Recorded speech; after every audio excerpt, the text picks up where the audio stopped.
Hi, welcome back guys. This is your friend, the Broccoli Fanfics.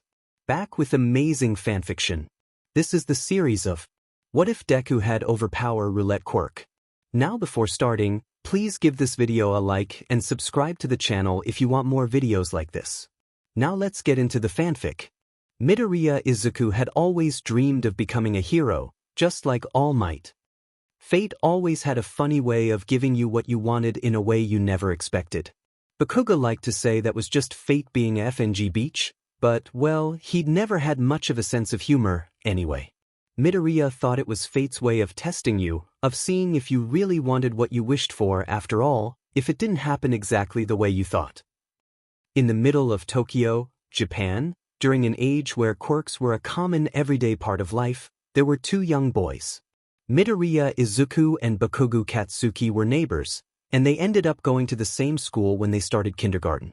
Both of them loved All Might and dreamed of becoming heroes. They were fast friends, best friends even.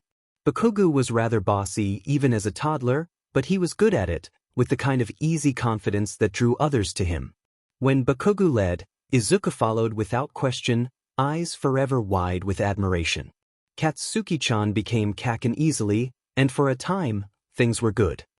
Then, one day, Bakugo received his quirk, sparks coming from his hands as he announced it to their entire kindergarten class. It was an amazing quirk.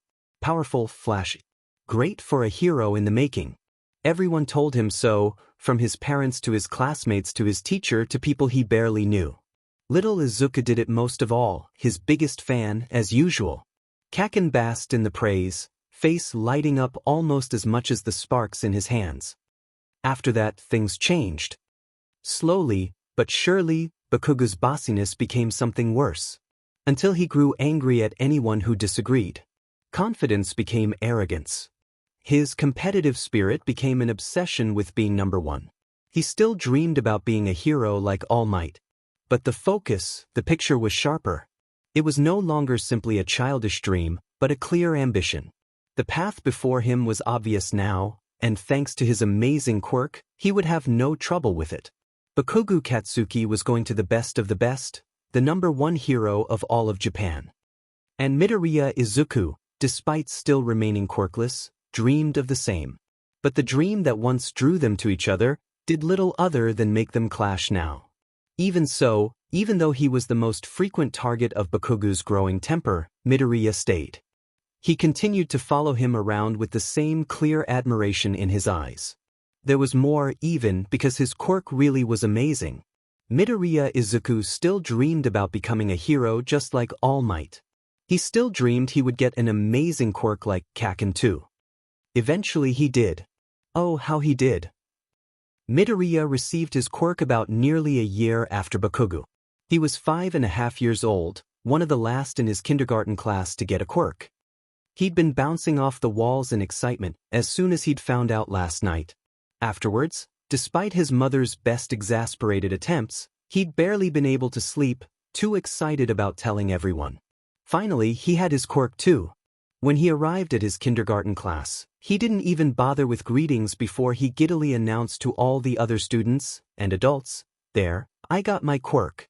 "About time." Kacchan replied, curiosity clear despite his dismissive tone. "What is it?" "I glow." Izuku explained with an excited grin. The other kids did not share his enthusiasm. Especially Kacchan, who only frowned, repeating incredulously, "You glow." "Yeah." Izuku nodded eagerly, curly green hair flopping into his eyes as he did so. Instead of brushing it away, he closed his eyes, face scrunched in concentration as he tried to prove it. He'd glowed throughout most of the night, without even trying, as his fascination for his quirk kept him up. It was easy to think of the feeling then, of warmth all throughout his body, as he summoned his glow. It worked. Sort of. While there was a faint greenish glow to Izuku's skin, especially when you looked more closely, it wasn't particularly noticeable under the bright classroom lights. Mostly, he just looked like he was going to be sick, with the greenish tinge to his skin almost could see. It's a lot more obvious in the dark," Izuku said, a little sheepishly. Indeed, during nap time, when the lights went out, his quirk was much more obvious. In the darkness, it was immediately clear that when activated, his skin emitted a pretty green glow all over, and a few of the kids, mostly the girls, oohed and awed at the sight. Kacchan, however, remained unimpressed, only scoffing with the same frown on his face. After that, Bakugo stopped bullying him about being quirkless. Instead, he bullied him about having a stupid, pointless quirk. Especially when Midoriya talked about heroes and becoming one himself. He still called him Deku every chance he got. Midoriya still dreamed about becoming a hero like All Might. Maybe it was a silly, stupid dream, just like Kacchan said. How was he supposed to defeat villains with glowing? Sure, he could help out in the dark, or at night, but really wouldn't a flashlight be able to do the same? What was the point of his quirk? Useless. Maybe Kacchan was right. Later, he would think of underground rescue missions and the practicality of such an easy, visible light source. He would think of Aoyama and Hagakure and think of using light to blind enemies. He would ruminate on the possibility that his green light might have been something more, if only he'd had more time with it. On the day he got his quirk, Midoriya Izuku smiled so brightly he rivaled his glowing skin. He'd bounced with excitement, staring at his own hands with fascination. He'd loved his quirk. The very first quirk ever was a glowing quirk. Later, he would recognize this fact and laugh. His first quirk was a glowing quirk too. Midoriya tried to remember that feeling every time Kacchan or someone else told him his quirk wasn't good enough. Because it was. It had to be. Because, despite everything, he still dreamed of being a hero. He still wanted to be by Kacchan's side, as his friend.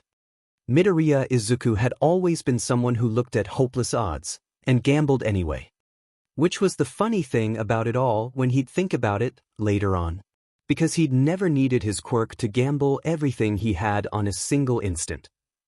Though Kacchan had changed greatly from the boy he'd first befriended, Izuku did not. He still followed the blonde around, calling out praise whenever the boy did something amazing. Because his admiration remained, even as his fear of his former friend grew.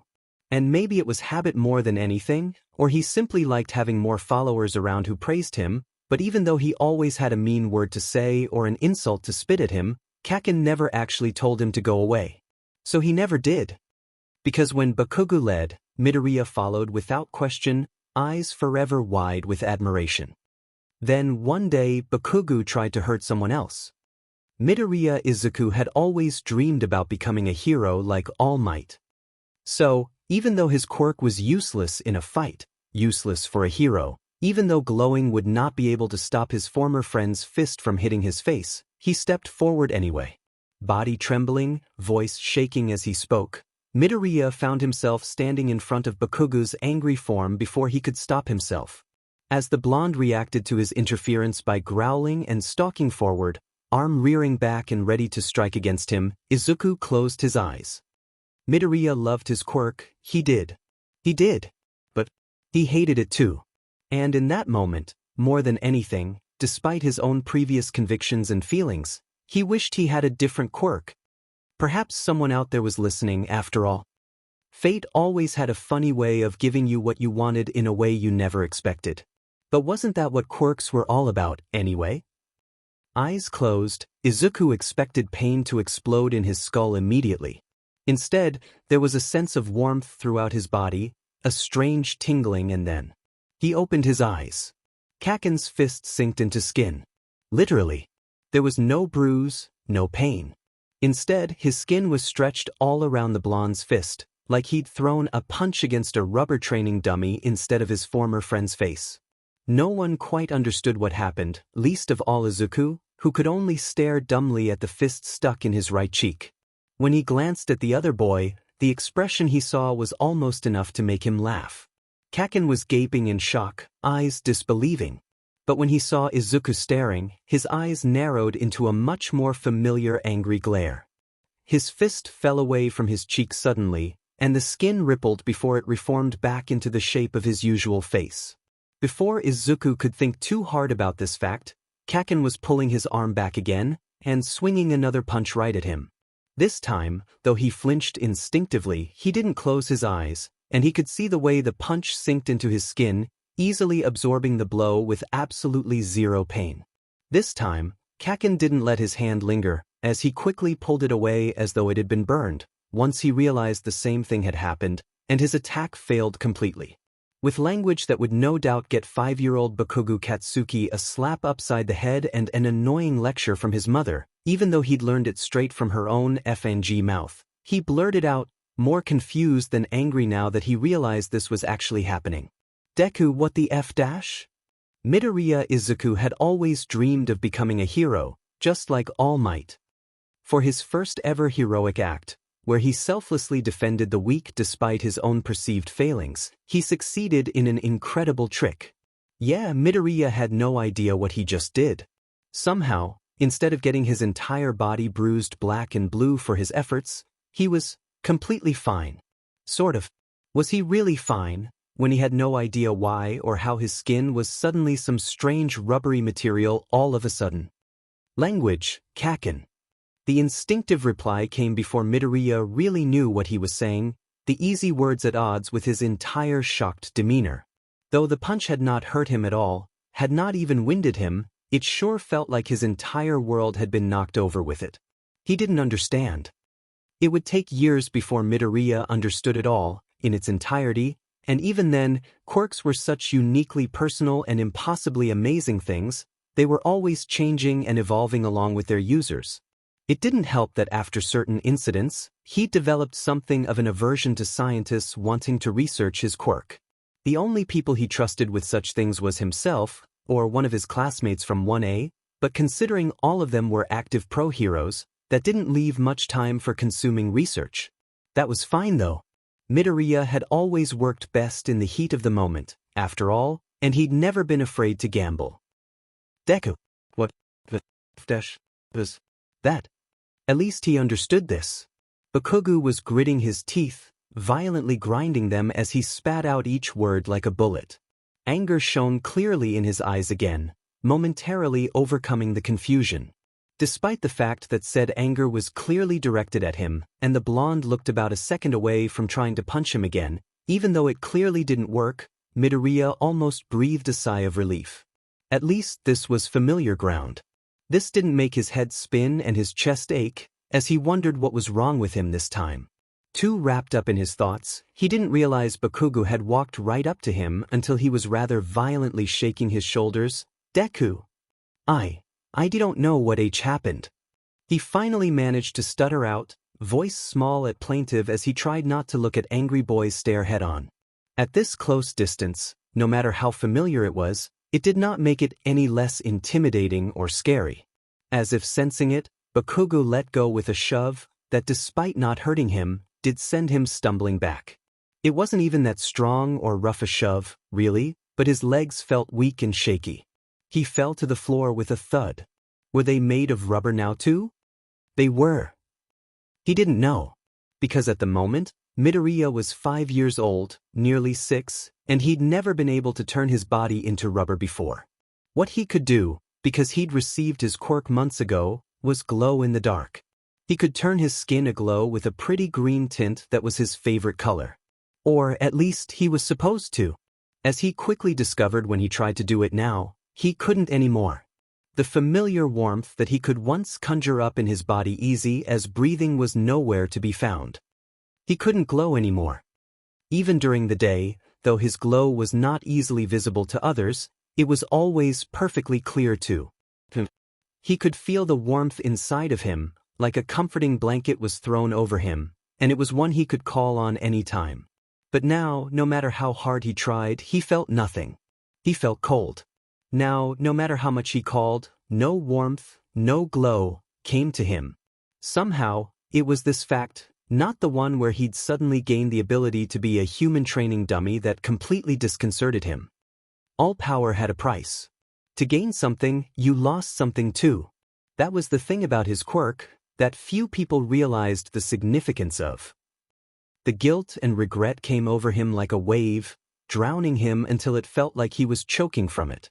Swiftly, shock changed to panic, and he felt his heart tremble wildly in his chest. What had he done?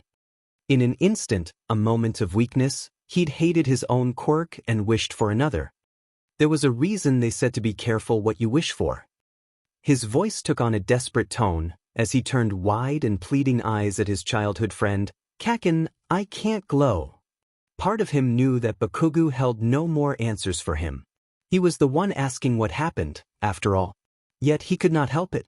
Despite it all, everything Bakugo had said and done, Midoriya still looked to him. When Bakugo led, Midoriya followed without question, eyes forever wide with admiration. Midoriya knew, of course, that he had changed. Bakugo wasn't the same little boy who'd watched All Might videos with him and ate dinner at his house. He wasn't Kacchan anymore, no matter what he called him. And yet, Midoriya had always been the type to commit to lost causes, to look at hopeless odds and rush forward anyway. Long before he had his quirk, he was just a boy who continued to follow after another, long after the boy wanted him to. Maybe he was an idiot for thinking that way, and really he'd always had something of a self-destructive streak, but he never ever gave up, no matter what. Katsuki took one look at him, at his wide watery eyes, at the way he trembled on the ground like a leaf in the wind, and he growled, frustrated, unsure what to do. It was a feeling that he did not feel often, and he hated it when he did. It made him feel weak. And he was not weak. Not like Deku. The sight of his watery gaze was a familiar one. He was used to seeing the other boy cry. Even before he'd started picking on him for being quirkless, and then, having a stupid quirk, he'd always been a big crybaby. Katsuki just wanted him to stop, already. Why did he keep following him around? Why did he keep wanting to be a hero when he was so weak? But then he stopped his punch, didn't he? Didn't that make Katsuki even weaker than Deku then? Both of them loved All Might and dreamed of becoming heroes. They were fast friends, best friends even. He clenched his fists, watched the way stupid Deku was still looking at him, the way he always was. This was something he knew, at least. So he shook his head, announcing firmly, "Let's go, then." Bakugo Katsuki had always dreamed of being a hero like All Might. In the end, maybe that was enough. Whatever response Izuku expected from his pleading gaze, it wasn't that. Well, he expected the bad word, at least, because Kacchan was always saying them, even though they weren't supposed to be. But he didn't understand what followed. That was happening a lot today, he thought before he asked aloud, confused, "Go. To your house, idiot." Kacchan grumbled, looking like he wanted to punch him again. But he hardly noticed it, because the words sent a wave of realization through him. Midoriya stopped shaking so much, a measure of calm entering him as the idea registered. Where his mother was at. She would know what to do, he realized, with the kind of complete confidence only children could possess. Nodding, his voice was only slightly shaky as he replied, "All right." Slowly, he picked himself off the ground. It was a bit more challenging than he thought, as on thought of his weirdly rubbery legs, he still had the remnants of jittery nerves from his brief panic attack. After entirely too long, he managed to stand up. Kacchan was looking impatiently at him. Cringing a little, he tried to hasten the pace as he stepped forward quickly. That was a mistake. Still unused to his new legs, he was clumsy with his movements.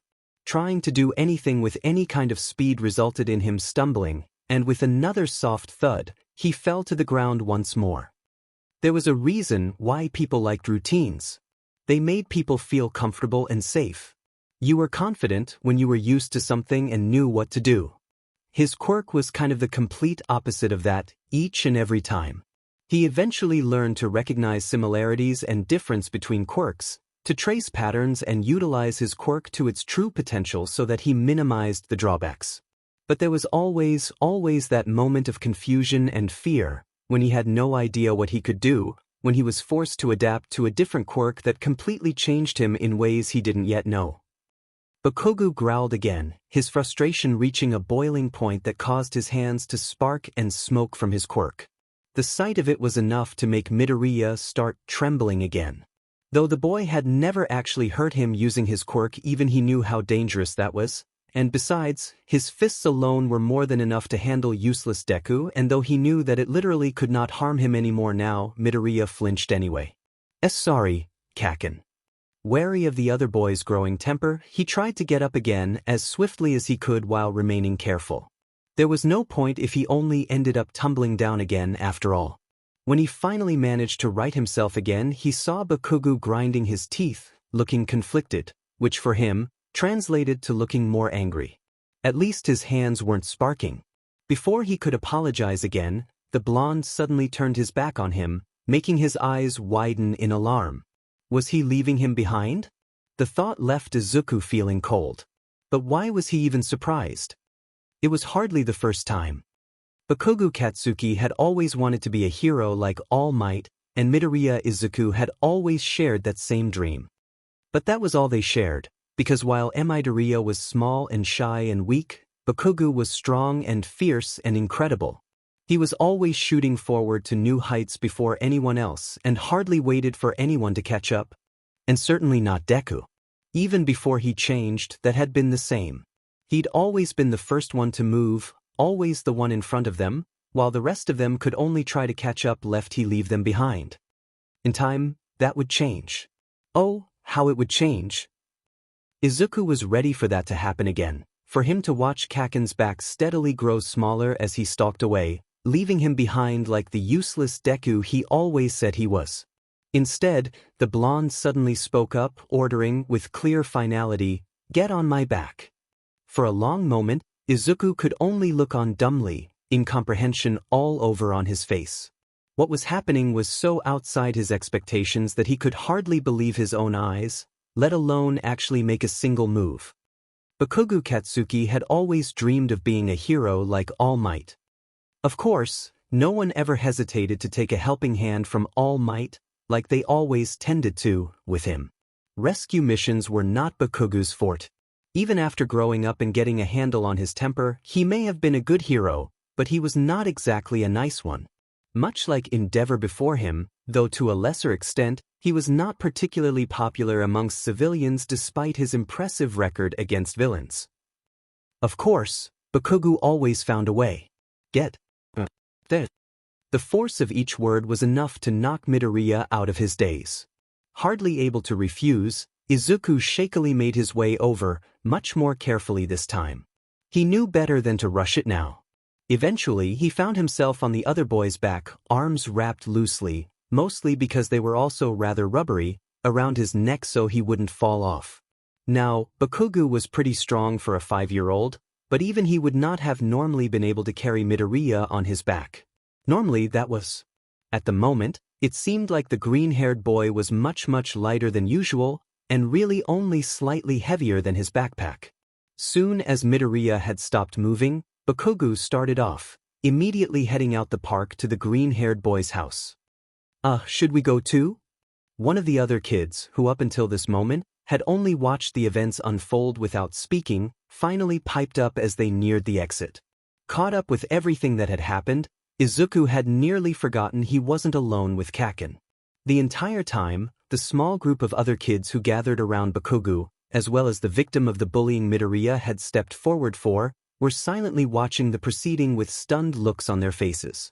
The victim especially, a quiet boy that Midoriya had never actually spoken to before today, looked quite shocked by the blonde's sudden helpfulness. He could understand the sentiment, to be honest. And in that same spirit of honesty, though he'd spent just as much time around them as Kacchan, Izuku wasn't sure he'd call any of them his friends. Even before they all took turns teasing, bullying him under the blonde's command, they'd never been very close. The only thing they'd had in common was that they all hung around Kacchan, after all. So the only reason they hung around each other was him. And when the blonde was not around, they didn't bother talking or hanging out with each other. Put simply, they were Kacchan's friends, not his. Though they were less friends than followers, really. Sycophants, if he was forced to be perfectly honest about it. Minions, as Bakugo would call it, even less charitably. In the end, when he looked back, he wasn't sure any of them were actually friends with each other. Certainly not like the kind he'd gained when he studied in UA anyway. Or the kind he and Bakugo eventually became. But that had been a work in progress for a long time. As per usual, Izuku waited for Bakugo to speak up, and he didn't have to wait long. Kacchan spoke up for him, rolling his eyes as he stalked off even faster. Who the F cares? Do whatever you idiots want. Without another word, he stalked out off the park, not even bothering to look back as he carried Midoriya on his back like a sack of potatoes, in that he did not at all care about safety or comfort and roughly jostled him with each step, with the boy barely hanging on. Needless to say, he didn't look back either. None of them followed. They did, however, tell absolutely everyone else in their kindergarten class, as they would later find out. As fast as All Might could move, as quick as Ida could be, nothing traveled faster than gossip. A fact Midoriya learned to be true entirely too many times throughout his lifetime, much to his embarrassment and consternation. When he'd once ended up changing his quirk to a memory-manipulating one, he'd almost never wanted to change it just for the fact that it meant he could erase gossip before it began. It was a shockingly villainous consideration from the normally moral hero was known as. But really, no other pro-hero would have stopped him, considering. Hero gossip was perhaps the worst evil of all. The park they were in hadn't been too far from him house. It was only about a 15-minute walk. They managed it in 10. Bakugo wasn't called amazing just for his quirk, after all. He'd hardly been slowed down by Midoriya on his back at all. Though since he didn't weigh much with his current body, maybe that wasn't too surprising. It probably helped too, that even though Bakugo hadn't been by in months now, he still knew the path like the back of his hand. He could even find it blindfolded in the dark. Then again, his own house wasn't all that far away, after all. Regardless of the reasons, they made it back in record time, and they were soon standing on the doorsteps that led into the Midoriya house. Izuku breathed a sigh in relief at the mere sight of it, his eyes wide and shining with hope. It quickly shifted into a startled gasp though, as Bakugo was less than gentle in settling him down on said doorstep, roughly dropping him like a hot stone. With his strange new quirk, it wasn't like it would hurt, but the suddenness was startling, and he couldn't help his instinctive stunned reproach, which sounded all too close to a whine. Kacchan. Shut up, Deku. He growled back, stretching his back and limbs as he did so, clearly strained from the effort of carrying the other boy on his back so quickly. Even with the lessened weight, it hadn't been easy.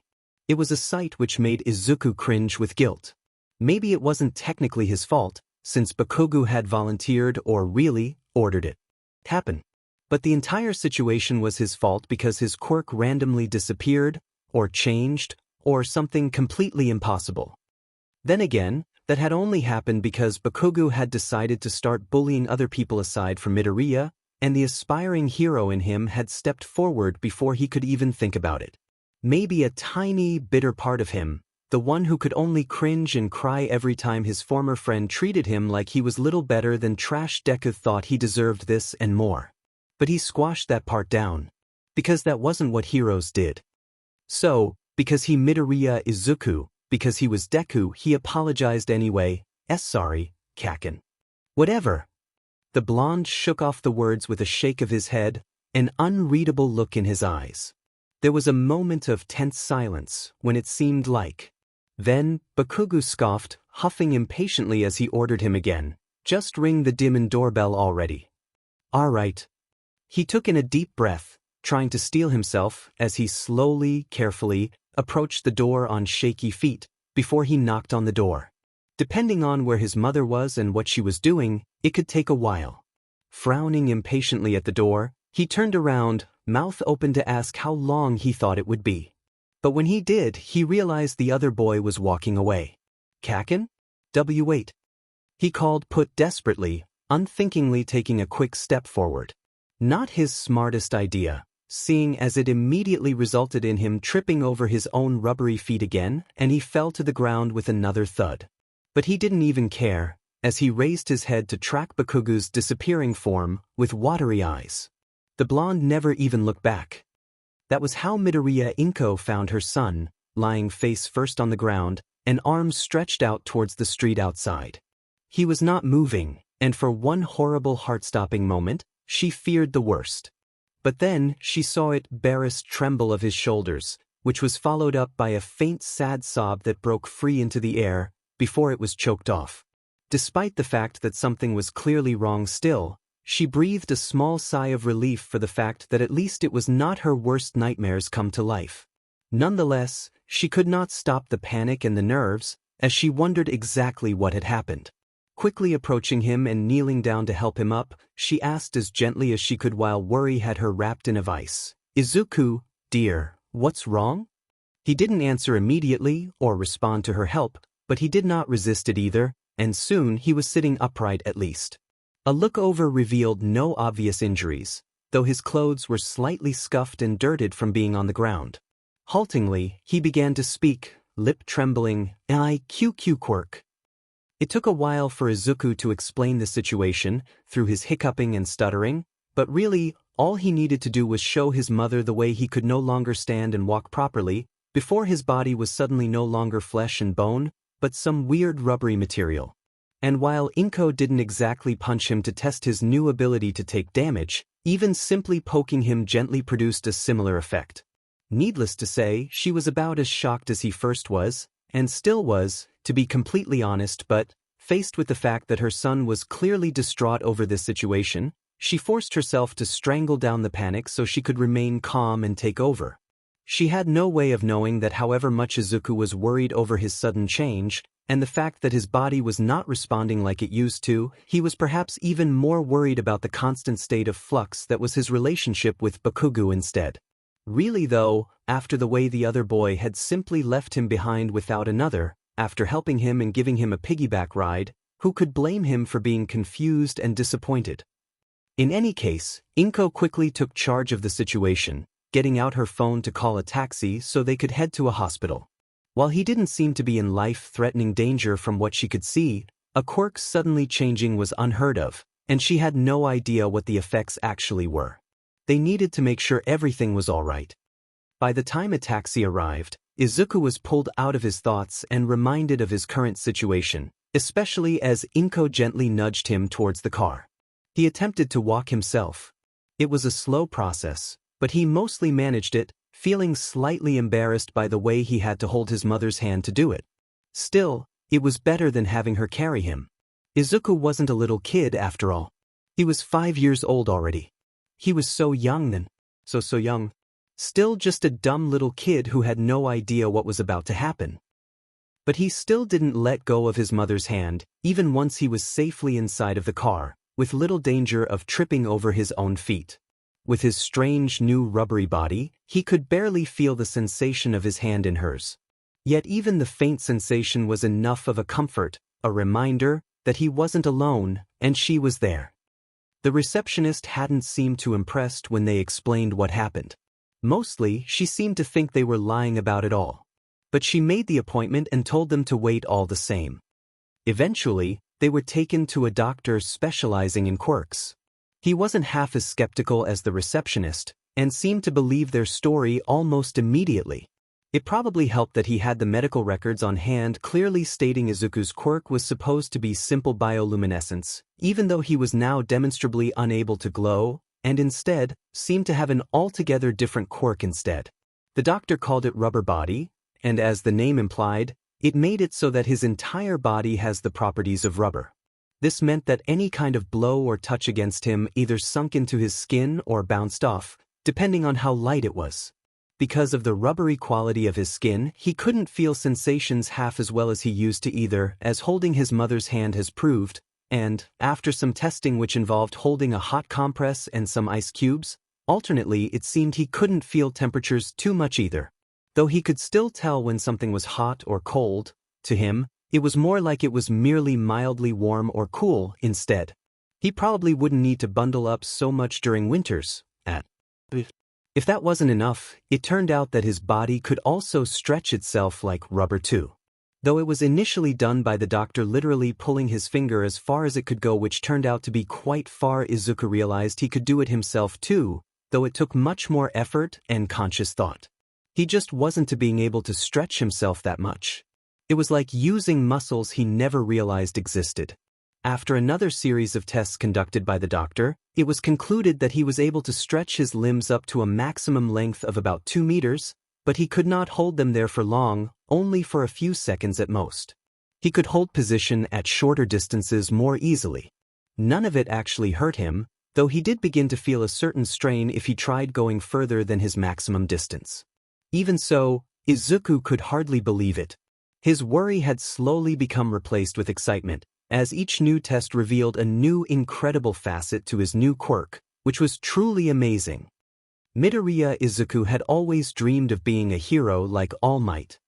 With his new quirk, it was more than possible. Indeed, the possibilities were nearly as flexible as his new rubbery body, because he could absorb any villain's blows, and he could stretch his limbs to punch them back from a distance. He could use his body like a shield for helpless civilians or even fellow heroes. He could stretch himself taller and climb to greater heights. He could be a hero. Even though it definitely had its drawbacks, like the fact that he still had trouble walking if he did it above a snail's pace, there were more than enough benefits to outweigh it. The doctor assured that his issues with his quirk would fade with time and practice too, and that the only reason he was having trouble walking was because he wasn't used to having his body be like this. A problem he wouldn't have had if this quirk had appeared when it was actually supposed to. Namely, as soon as he was born. Because his new quirk couldn't be turned off, it meant it was a mutation type. That usually meant they were present at birth. Yet, somehow, his wasn't. Instead, he'd been born with no visible quirks at all, and had only developed his quirk glowing skin recently. Yeah, Midoriya had no idea how that worked. Neither did the doctor, it seemed. A quirk changing, it's unprecedented. His round glasses seemed to shine, and his tone was excited, intrigued. It was, frankly, more than a little intimidating, and Midoriya shrunk back from his attentions almost immediately. His mother curled a hand around his shoulder before asking, with a clear sense of worry, "So you don't know what happened?" The man sked audibly, wagging his finger as he corrected, Now, I did not say that. I have some theories, of course. However, I do not wish to color your perceptions or give you any wrong impressions, so I hold off on sharing them until they can be confirmed as the absolute truth." "I see," Inko answered slowly, looking rather like she wished to know these theories anyway, but she didn't say anything more, not with her son next to her. The doctor continued on. "For the moment, I believe it would be best for your son to simply get adjusted to your new quirk, so that he will be able to move around with his previous ease. I recommend consulting with a physical therapist to create a program that will maximize this." He wrote the contact information for his recommended colleague down on a slip of paper and gave it to Inko, who felt more relieved at this. Though the mystery of the circumstances worried her, the most important thing was the knowledge that her son would be fine. She gave a reassuring smile at him, which he returned, one tinged with a cautious hope. They left, then, with the doctor's parting words for them being, "Please, contact me again if there are any other issues and continue to observe your quirk for any other changes." Later, Izuku would think of the strange emphasis the doctor had placed on the word, and would realize, even then he'd known, or at least, suspected, what his real quirk actually was. Really, he should have realized it himself sooner, considering there were signs everywhere, when he thought it over. But hindsight was always 20/20, after all, and frankly, who would have even considered that a quirk like his could have existed? It was unprecedented after all.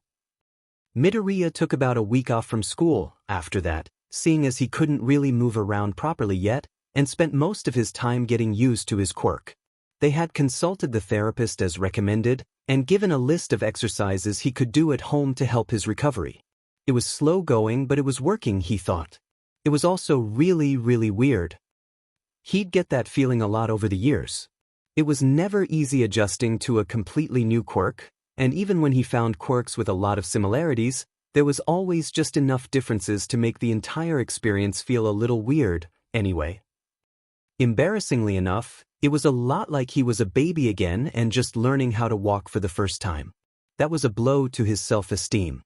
But on the plus side, he was also discovering just how helpful his quirk could be too. Such as the fact that he could now grab the cookies his mother kept hidden on the top shelf all by himself, anytime, which was perhaps the most amazing thing of all. In any case, by the end of the week, he could mostly walk and move around without tripping over himself. Of course, he still couldn't run very fast, or he'd trip again, but he was getting better and more used to it, bit by bit. It was enough that he could return to class again, at least.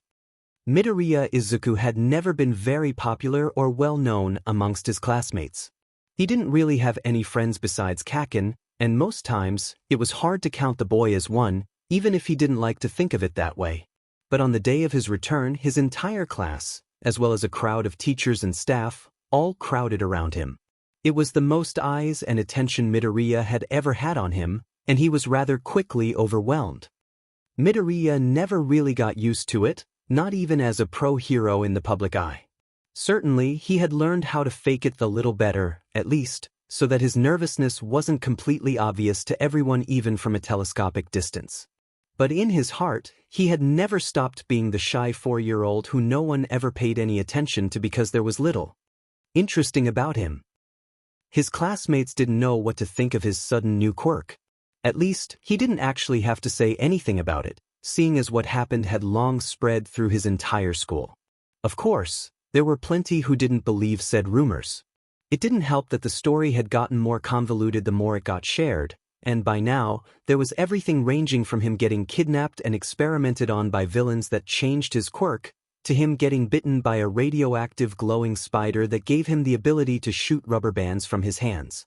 And those were just the snippets he could hear. Every second it felt like there were 10 more. What happened? Izuku opened his mouth to try to explain, but he couldn't even start when someone else piped up. Did you really die and come back to life as a mannequin? Wait, what? His brows furrowed in disbelief and confusion. He denied firmly, "Oh, so you don't glow anymore?" Izuku simply shook his head at that one, a brief twinge in his heart at the thought, but it was all too easy to ignore it when there were so many other things taking up his attention at the moment. You're lying. No one can just change quirks like that. Yeah. If it really changed, then prove it. Show us your new quirk. The crowd seemed to reach a consensus at that, and looking around at everyone's expectant gazes, Izuku felt his heart race nervously. Forcing himself to calm down and remember what he'd practice, he slowly stretched his legs as far as they could go, until he was towering over all his other classmates, and then even taller than many of the adults. From his new height, he could see everyone clearly, and the way they were all looking up at him in shock and awe. From here, he could also see Bakugo in one corner, away from the crowd, an unreadable expression on his face. Abruptly, he found himself snapping back to his old height, the suddenness of his action causing him to stumble into one of his classmates. Sorry, he apologized instinctively, but his thoughts were still on Kacchan, and he felt his stomach twist nervously at the thought of the other boy. What did he think about all this? Was he still useless with his new quirk, that could now take any punch or kick from him without any effort? He didn't have much time to linger on such thoughts though, because everyone was soon on him again, a sea of questions and exclamations, all talking about how cool and awesome his new quirk was. It was the kind of thing he dreamed about when he was still a quirkless boy waiting for his turn to be special. Though he was still overwhelmed and unused to the attention, he found that he liked it. His heart warmed at all the words of praise, and he smiled nervously at them all, stuttering out his thank yous with a shyness that made the adults coo over how cute he was. Alone in one corner, Bakugo frowned harder. Things changed after that. Izuku had never been particularly popular or had many friends, but for the first few weeks back, he was what most people talked about. He'd been invited to play and eat more times in the past week alone than he had his entire life. It was a strange and disconcerting feeling. Not entirely unpleasant, but it was definitely weird. The weirdest of all was the fact that throughout it all, Kacchan did not speak a single word to him. Oh, he would talk about him, like when some brave and possibly stupid soul had told him that Izuku could not beat him in a fight since none of his blows could land. Bakugo would growl and say that Deku would always be a Deku, no matter his quirk. That hurt. Because, no matter how many other people wanted to be his friend now, the one person he'd always wanted, he'd continued to consider his friend despite all the things he said and did. The other boy didn't feel the same way he did. It would take years and years, and a more mature Bakugo, and entirely too much alcohol to help loosen lips before he would ever admit something even close to it to Izuku's face.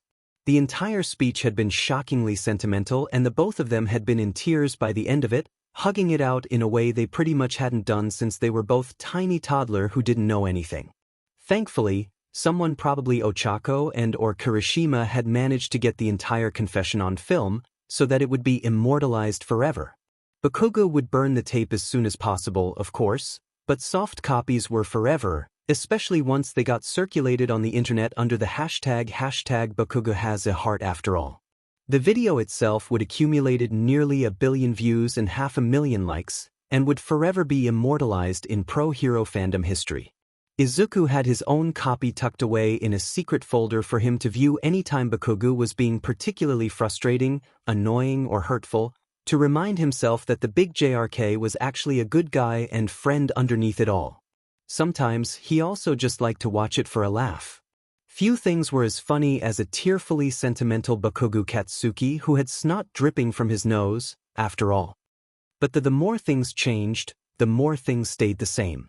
Or maybe it was simply that some things never changed. Either way, despite his new quirk and the newfound popularity it brought him, and even with all the ways Bakugo continued to insult and ignore him, Midoriya continued to follow Bakugo around like he'd always did. And if there was a certain new tension now underneath it all, then maybe that was just part of growing up.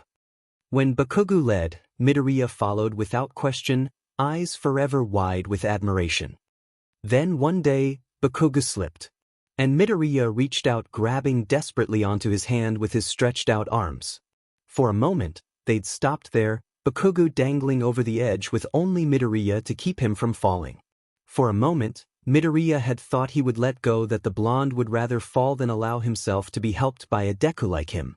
But then, his lips twitched into something that might have been a smirk on his face, before he grabbed tighter onto Midoriya's arms and spoken to him for the first time since he'd returned. "Well, what are you waiting for? Pull me up already."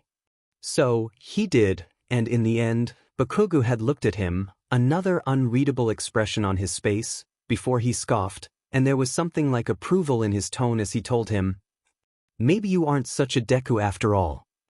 If Midoriya had hoped not to be saddled with the name anymore after that, well, it was a lost hope. Bakugo would continue to forever call him Deku, but it wasn't the insult it used to be anymore, not when it was no longer followed up by rants about he was never going to be a hero with his pointless quirk. Over the years, it had just become another nickname, one that he used out of habit more than anything. It was Bakugo's mark of affection, honestly, tsundere that he was. Especially since he was the only one allowed to use it. Well, aside from Yurikara. But then she was a special case, after all, and really, even Bakugo was a little wary of going up against her. Things weren't quite like how they used to before they developed their quirks, back when they were still innocent, unknowing children who both loved heroes and All Might. It was impossible to go back to that after everything they'd been through, but it was closer than it had been in ages. That wasn't to say the blonde was suddenly nice to him or anyone else. Kacchan was still Kacchan after all. In fact, he was more physically violent with Izuku than ever, taking advantage of the fact that he couldn't really be hurt, and turning him essentially into a training dummy. The green-haired boy didn't mind too much, since it was good training for both of them. Izuku learned that there was an upper limit to how much he could absorb until he started to feel it, for one. Even if he did sometimes wish Kacchan wouldn't be quite so eager to test this upper limit of his, it made the other boy happy, and really, that was enough. What were friends for, right? His friendship with Kacchan had always been a complicated one. It could probably be better described as an unhealthy one. In truth, neither of them had ever had much experience with friendships until they arrived in UA, so maybe it wasn't really their fault that they'd had no idea how to unpack their issues with each other to not let their friendship fester into something toxic. Everyone else liked to just blame Bakugo for being a bully and a JRK, but, really, Midoriya had always enabled him, had never once stood up for himself or fought back. In fact, he'd always been the one to follow the blonde around, even when it was clear that he wasn't exactly wanted. Neither of them had really known what they were doing when it came to friendship, and boy, did it show. All relationships were a two-way street, after all. In the end, the only lasting change his new quirk brought to his personal relationships seemed to be with Bakugo, because after a few weeks, everyone got used to his new quirk. Midoriya didn't completely fade into the background again, but he was certainly no longer subject to constant stares and whispers. Gossip was always traveling at light speed and children had short attention spans. Izuku's new quirk was quickly old news. Soon enough, after a few more months, everyone graduated from kindergarten to elementary school, and most people seemed to forget that he ever had a different quirk at all. Many of his old classmates went to different schools, and Kacchan certainly didn't mention it. In time, it almost felt like he'd had this quirk all along. Some days, Izuku could almost forget about it, about his first quirk, and the fact that he'd once been able to glow bright as a star in the darkness. It was all too easy to believe he'd always had this new rubbery body, once he got used to it. Maybe this was how it was supposed to be. His first quirk was some weird mistake. So, this was life or fate or whoever was in charge of these things, correcting that mistake. It hurt, of course, to think of his old quirk as a mistake, to think of the warmth, the light, and think of it as wrong. But what else could he do? When his new was clearly right. Midoriya Izuku had always dreamed of being a hero like All Might. His new quirk was super cool, after all. He could stretch his arms out and reach far away things without getting up, and he could stretch out his legs so he was almost as tall as an adult. He couldn't be physically hurt anymore, at least, not by punches or kicks, or against table corners. Still, Midoriya could be a hero now. With his amazing new quirk, fit for a hero. Even Kacchan didn't disagree anymore. He stopped telling him his quirk was stupid and useless, that his dream of being a hero was impossible. Instead, he told him that maybe he could even be his sidekick or something. It was all he had ever hoped for. And if he sometimes missed his glow, especially when he was lying in bed at night in the dark, where every shadow seemed to jump out at him, then it was fine. If he sometimes missed being able to feel things in a way he didn't, now that he was all rubbery, that was fine too. Because Izuku was going to become a hero like All Might, and so he smiled too. But all good things come to an end. One day, nearly 9 months after the day Izuku suddenly lost his ability to glow and gained a new rubber body, he found his entire world turned upside down for the second time, because his quirk changed again. The only true constant in life was change. Midoriya Izuku would soon come to learn just how true that was. Oh, how true it was. In the end, all it took to unravel everything was a single bad day. Not even the whole day. All it took was a bad morning, really. Just a series of unfortunate events, mostly connected to his quirk, that kept building up and wearing down on his patience until he lost control. In the end, all it had really taken was a single moment, a single slip of control, where he'd allowed his frustrations to overwhelm him and let his mind be overcome by the thought. His quirk was literally change. So anytime he let any single quirk he changed into linger too long, it started getting antsy. It would start looking for any opportunity to force a change on him. Little things would start to affect him more, and in the end, even a facetious thought or a sarcastic quip could be enough for his quirk to activate, despite his actual wishes. There were always horror stories about people who didn't use their quirks, for some reason or another, for a reason. It was an important and natural part of you, after all. In a lot of ways, it was the equivalent of not using a limb or one of your senses. Sometimes he wondered if quirks were really a gift or a curse. It hadn't started out too bad. Midoriya had been dreaming. It was a good dream, one where he was flying in the sky with All Might and saving the day with.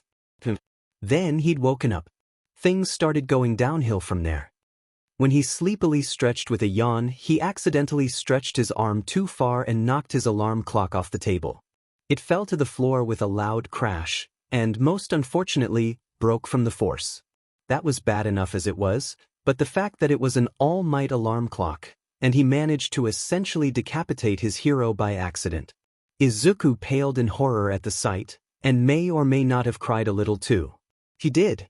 But he was 6 years old, a little emotionally unbalanced, and possibly the biggest All Might fan in the world, so really, it was hardly unexpected. That was the first strike.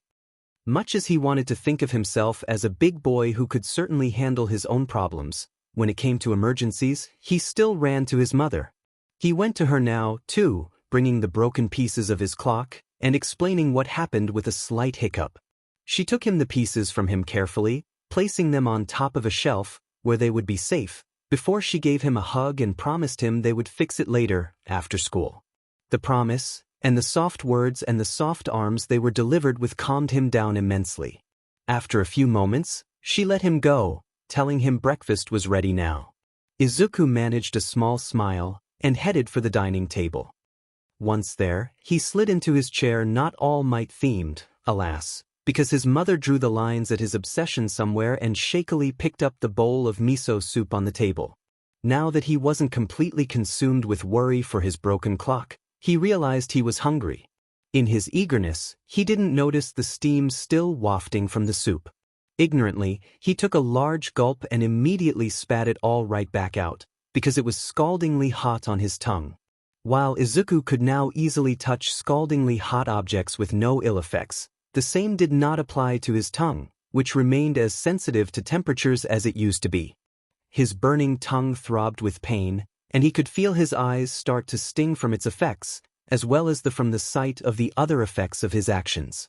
Namely, the fact that miso soup was now over the front of his favorite All Might pajamas, and a good chunk of the table, including the rest of his breakfast as the spat-out liquid, not to mention tiny bits of tofu and seaweed too, fell over his bowl of rice and part of the grilled mackerel on another plate. That was the second strike. At this point he was more angry than sad. He futilely attempted to wipe his shirt with some tissues, but it was too little too late. The growl of frustration that slipped from his lips was soon matched by a growl from his stomach. Clearly, today was going to be one of those days. Even so, he tried to look at the bright side, retain some of the sense of unfailing optimism All Might was so known for. At least his pajamas could be washed, and he could still eat the food, he thought. Well, probably, anyway. It didn't sound very appetizing though. Maybe if he just took out the parts he'd spat on? Maybe his mother would be okay with cooking something else. For the second time in a row, Midoriya went to find his mother. She told him to change out of his damp pajamas and get himself ready for school, promising to fix breakfast once he finished. Midoriya did as she bid, and when he stepped out of the bathroom in his clothes for school, he felt a little better.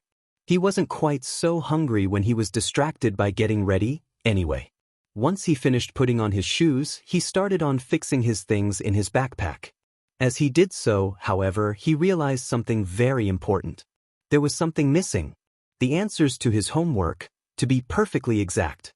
With a small cry of horror, he realized he'd forgot to finish his homework.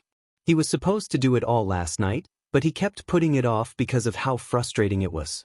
After nearly a year of it, Midoriya was more or less used to the fact that his body was no longer simply flesh and bone, but made out of some rubbery material that he could easily stretch out. This didn't mean he could always use it the way he wanted it though. His fine motor control was especially terrible now because he had to relearn all of it with a new body. Eating was an activity that often ended as a mess, and the incident with his miso soup was, frankly, not uncommon, though it was usually simply because his hand had shook too much and he ended up spilling it, not because he spat it out. And any time he was forced to pick up a pencil, it was a truly Herculean task that followed. Like last night, for example. He'd been getting increasingly frustrated about his hand being unable to properly grasp the pencil because it was too rubbery, and it just kept slipping through his flapping fingers, or he was somehow stretching his fingers by mistake and he couldn't get a grip at all.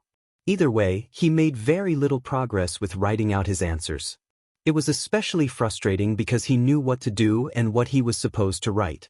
He just couldn't actually properly write any of it out thanks to his stupid rubbery hands. Needless to say, Midoriya attempting it again now, with his mood already incredibly soured by previous events, only soured more when once again his stupid quirk refused to cooperate. He was running out of time, and the pressure only caused him to make even more mistakes. At the height of his frustration, his control slipped even more, and the pencil ended up embedded in the wall after an accidental stretch-enhanced anger-induced throw. That was the third strike. The final strike, that was the figurative straw that broke the camel's back, in other words.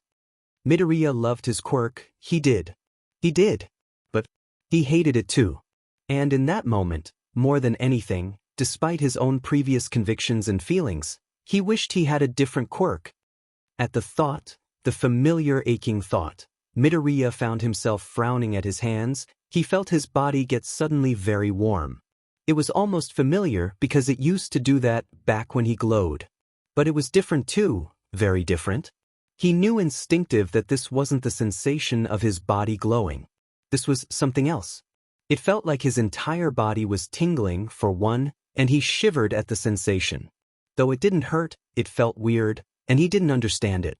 Then, after a few moments, the feeling passed and he sighed in relief.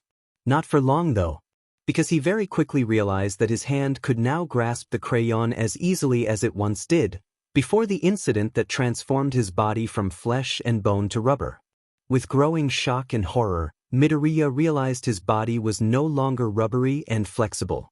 Instead, with even more shock, he found that he'd grown 2 long floppy ears atop his head, and he could hear everything around him incredibly well. Later, he would laugh at this moment, at the sheer ridiculousness of the picture he painted, with his floppy rabbit ears on his tiny 6-year-old head, and the comical overdramatic way he screamed. Of course, in the moment it happened though, the horror was all too real, and there was nothing funny at all about the sudden appearance of some animal's ears attached to his skull, not when it came with all new senses he had no idea how to handle. It would take years before he would be able to recall the event in his mind without the shock and horror tainting it. But eventually, looking back, it would become all too easy to see how amusing it was, to treat it like the funny childhood memory that it was. Hindsight was funny like that. Maybe it should have been easier, adjusting this time. At least, unlike last time, it wasn't his whole body changing material. All he had were additional ears atop his head. But the enhanced hearing it came with was an even bigger adjustment than his body turning to rubber. The enhanced smell was even worse. He felt torn between a building headache and a growing urge to vomit from the overwhelming new sensations alone. Then, once the realization of his situation hit, and he instinctively released a scream of stunned horror coming from his own throat nearly deafened him, everything came to a head, then. He literally passed out from the pain and shock of it all. Once again, that was how Midoriya Izuku found her son, lying face first on the ground, this time in the middle of his bedroom floor. Once again, he was not moving, and for one horrible heart-stopping moment, she feared the worst. This time, there was no tremble of his shoulder, there was seemingly no movement at all her fears did not abate, as she quickly made her way to his prone form, dropping to the ground beside him. Her heart still caught in her throat, she carefully turned him over. A sigh of relief escaped her lips when she saw the slow rise and fall of his chest. He was breathing, he was alive. Unconscious, but alive. The worst-case scenario confirmed to be false, she relaxed enough to take in the rest of the sight before her, and notice a new detail that soon made her previous panic return. Atop his head were a pair of furry pale green rabbit ears that were not there before, only 15 or so minutes ago, when she last spoke to him. She would have thought it part of some strange costume, if she didn't know that her son had no such thing in his possession, as well as the rather unsettling realization that one ear was twitching. It was part of him, Izuku realized, with growing confusion and mounting panic. Why did her son suddenly have rabbit ears on him? In any other situation, the sight might have been classified as adorable. Her son's sleeping face coupled with the ears were worthy of filling several albums of photography. But considering the actual circumstances and the complete unknown they represented, she could feel only afraid for what it all meant. Izuku cradled her son in her arms, softly but urgently calling his name, trying to wake him up. She had no idea what else to do, or how else she could possibly help, when she had no clue what had happened to him. If only all her son's issues could be as easily fixed as a broken alarm clock, she thought, with increasing hysteria. Thankfully for his mother's poor heart, Izuku soon woke up on his own, though he was rather less thankful for the fact, considering how he felt once he did. It was like he'd been hit by a truck, the way his head throbbed and his throat ached. Blinking blearily, his swimming vision eventually came into focus, and he saw his mother's worried face before him. For a moment, he forgot what happened, and he could only ask, confused, What? Is it? I wanted to ask you that. I found you lying on the ground, sweetie. But, slowly, he remembered, especially as he heard her answer ring entirely too loudly in his head. He had rabbit ears now, not a rubber body. Because he wished for it. Cringing, he began to explain what happened, in a stuttering reply that never raised above a whisper. Once more, his mother took charge and hailed a cab to take them to the hospital. This time, the trip was even more arduous than the last one. While Izuku had no trouble walking on his own feet towards said cab, he had trouble with nearly everything else. It had been bad enough while still inside his house, where the noise was still buffered by walls and insulation. He'd literally passed out from his own screaming after all. But the moment he stepped outside the house, where the open air carried sounds from every direction all too easily, Midoriya was immediately overwhelmed again, but this time, instead of losing consciousness, he vomited the contents of his meager breakfast all over his shoes. To add insult to injury, they were his favorite sneakers too. Midoriya would really rather not recall it, but that happened a lot in his earlier years. Getting used to an entirely new quirk which often changed your physiology in completely unexpected ways was not a walk in the park, and there were definitely consequences. He'd puked and passed out more times than he could count, had innumerable headaches and pains, and got into a lot of accidents, thanks to his quirk. Change may have been constant, but it was definitely not easy. Eventually, they managed it with some creative usage of scarves and headphones to try to numb his overly sensitive new senses. He spent most of this time cradled in his mother's arms, as though she could protect him from the entire world and all the hurts in it. They saw the doctor again, and this time, there was a real diagnosis. It turned out his quirk was neither making his body glow, nor having a body made of rubber, nor having rabbit ears which gave him enhanced hearing. His quirk, tentatively dubbed as Quirk Change, gave him the ability to completely change his quirk when he wished it, and it was a completely new quirk that no one else had ever had before. A completely new quirk was rare, in today's modern era, after so many generations of heroes. Nearly every variation seemed to already exist in some form. The days when people awoke to new and exciting powers no one had ever heard of was long gone. These days, most people simply inherited their parents' quirks or some variation of it. Getting a quirk completely different from theirs was a statistical anomaly already. Getting a completely different quirk from everybody else? Well, it was a miracle, honestly. But there needed to be confirmation first, of course. A theory was only a theory until sufficient evidence appeared to make it into truth. Izuku was all too eager to do it, as his sensitive hearing and smell continued to overwhelm him, even within the much more quiet confines of the hospital room. All things considering, it didn't take much effort to conjure up the feelings. Maybe being able to hear even the smallest noise at such distances would make him a good hero, and maybe his sense of smell would become an invaluable asset in the future. But in the here and now, it just hurt to have it. He didn't like the way every little noise made his head ache, or the way all these strange smells were making him nauseous. He didn't want this quirk, so he wished for another. It worked. Izuku could tell immediately that his enhanced hearing and smell was gone, as they returned to his old, much more familiar state.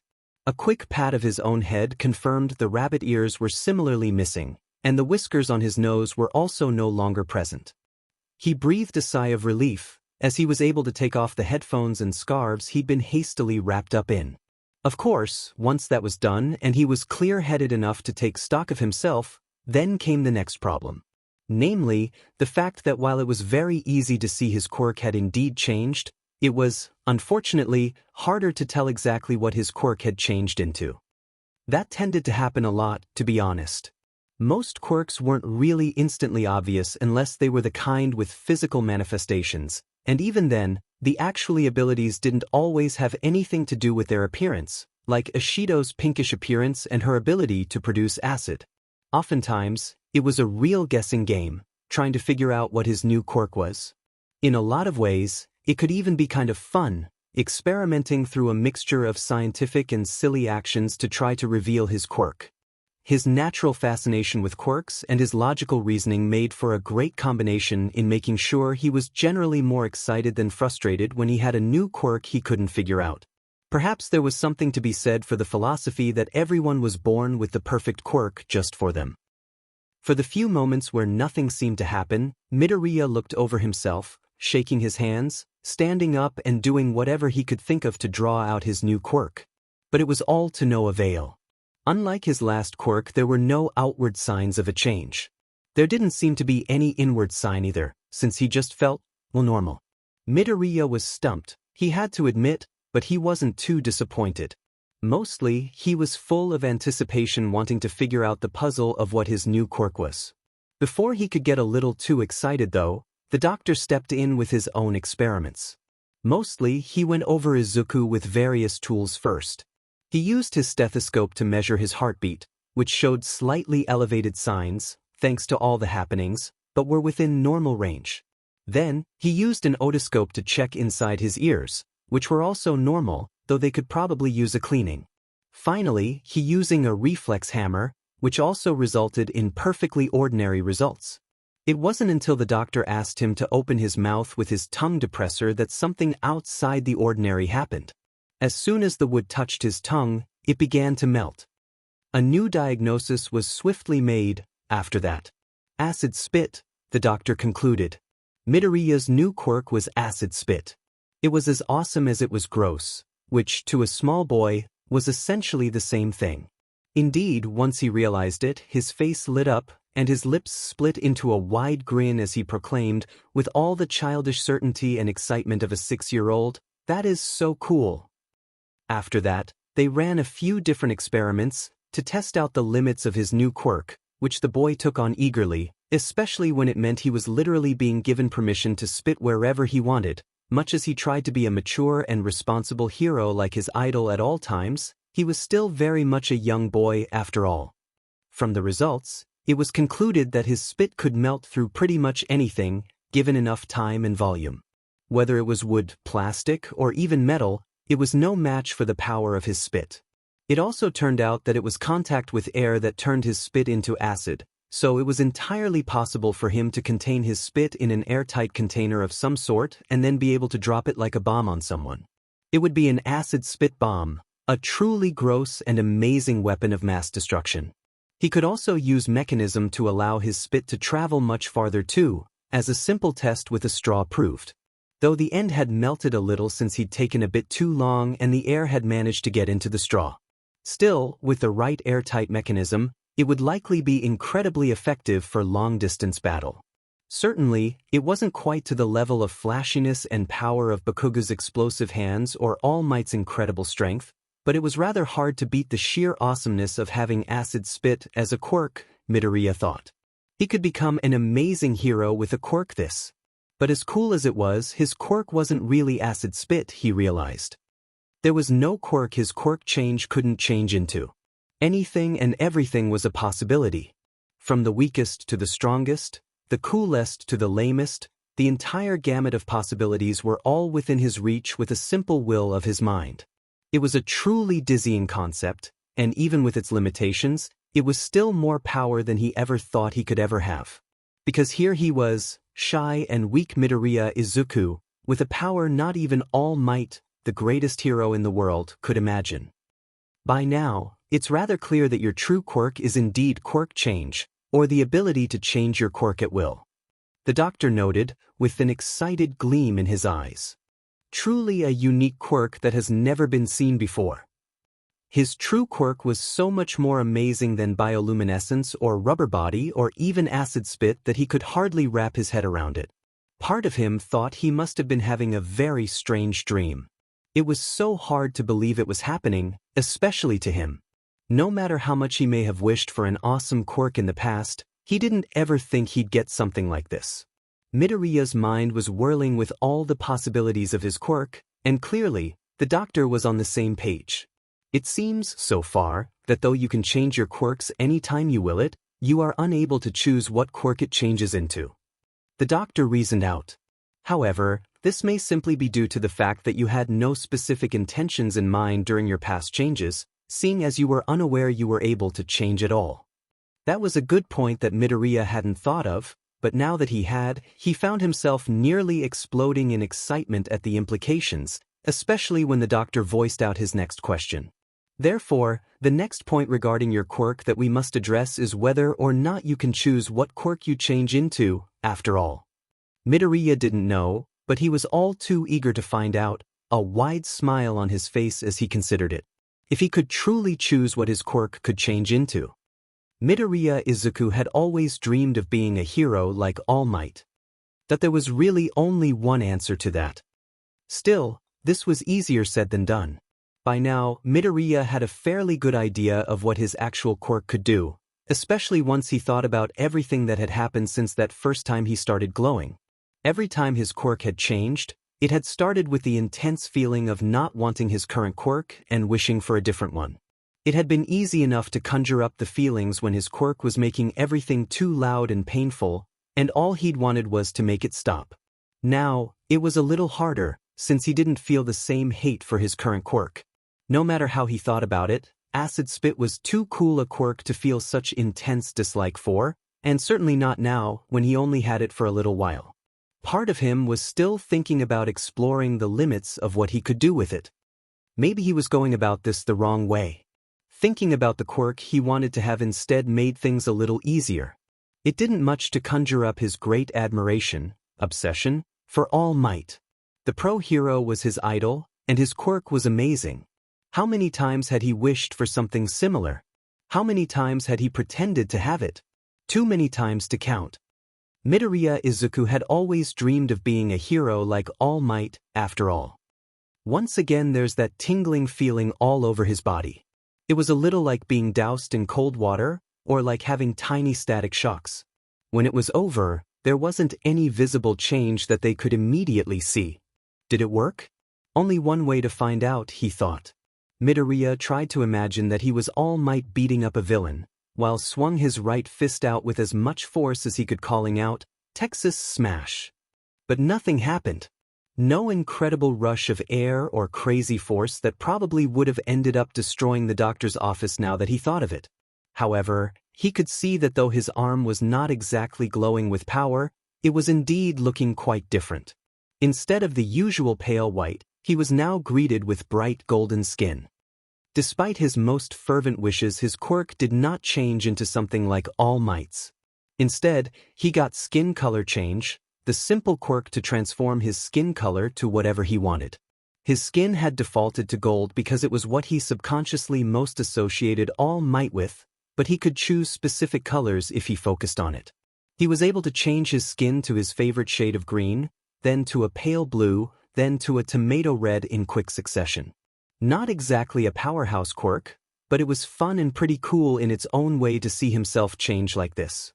It wasn't painful like the rabbit ears or awkward like his rubber body had been at times. It reminded him a little of the warmth and comfort of his first quirk, bioluminescence. With great power came great sacrifice. The strongest quirks was always the hardest to master and came with the most side effects. It was why Midoriya didn't really mind getting a weaker quirk sometimes.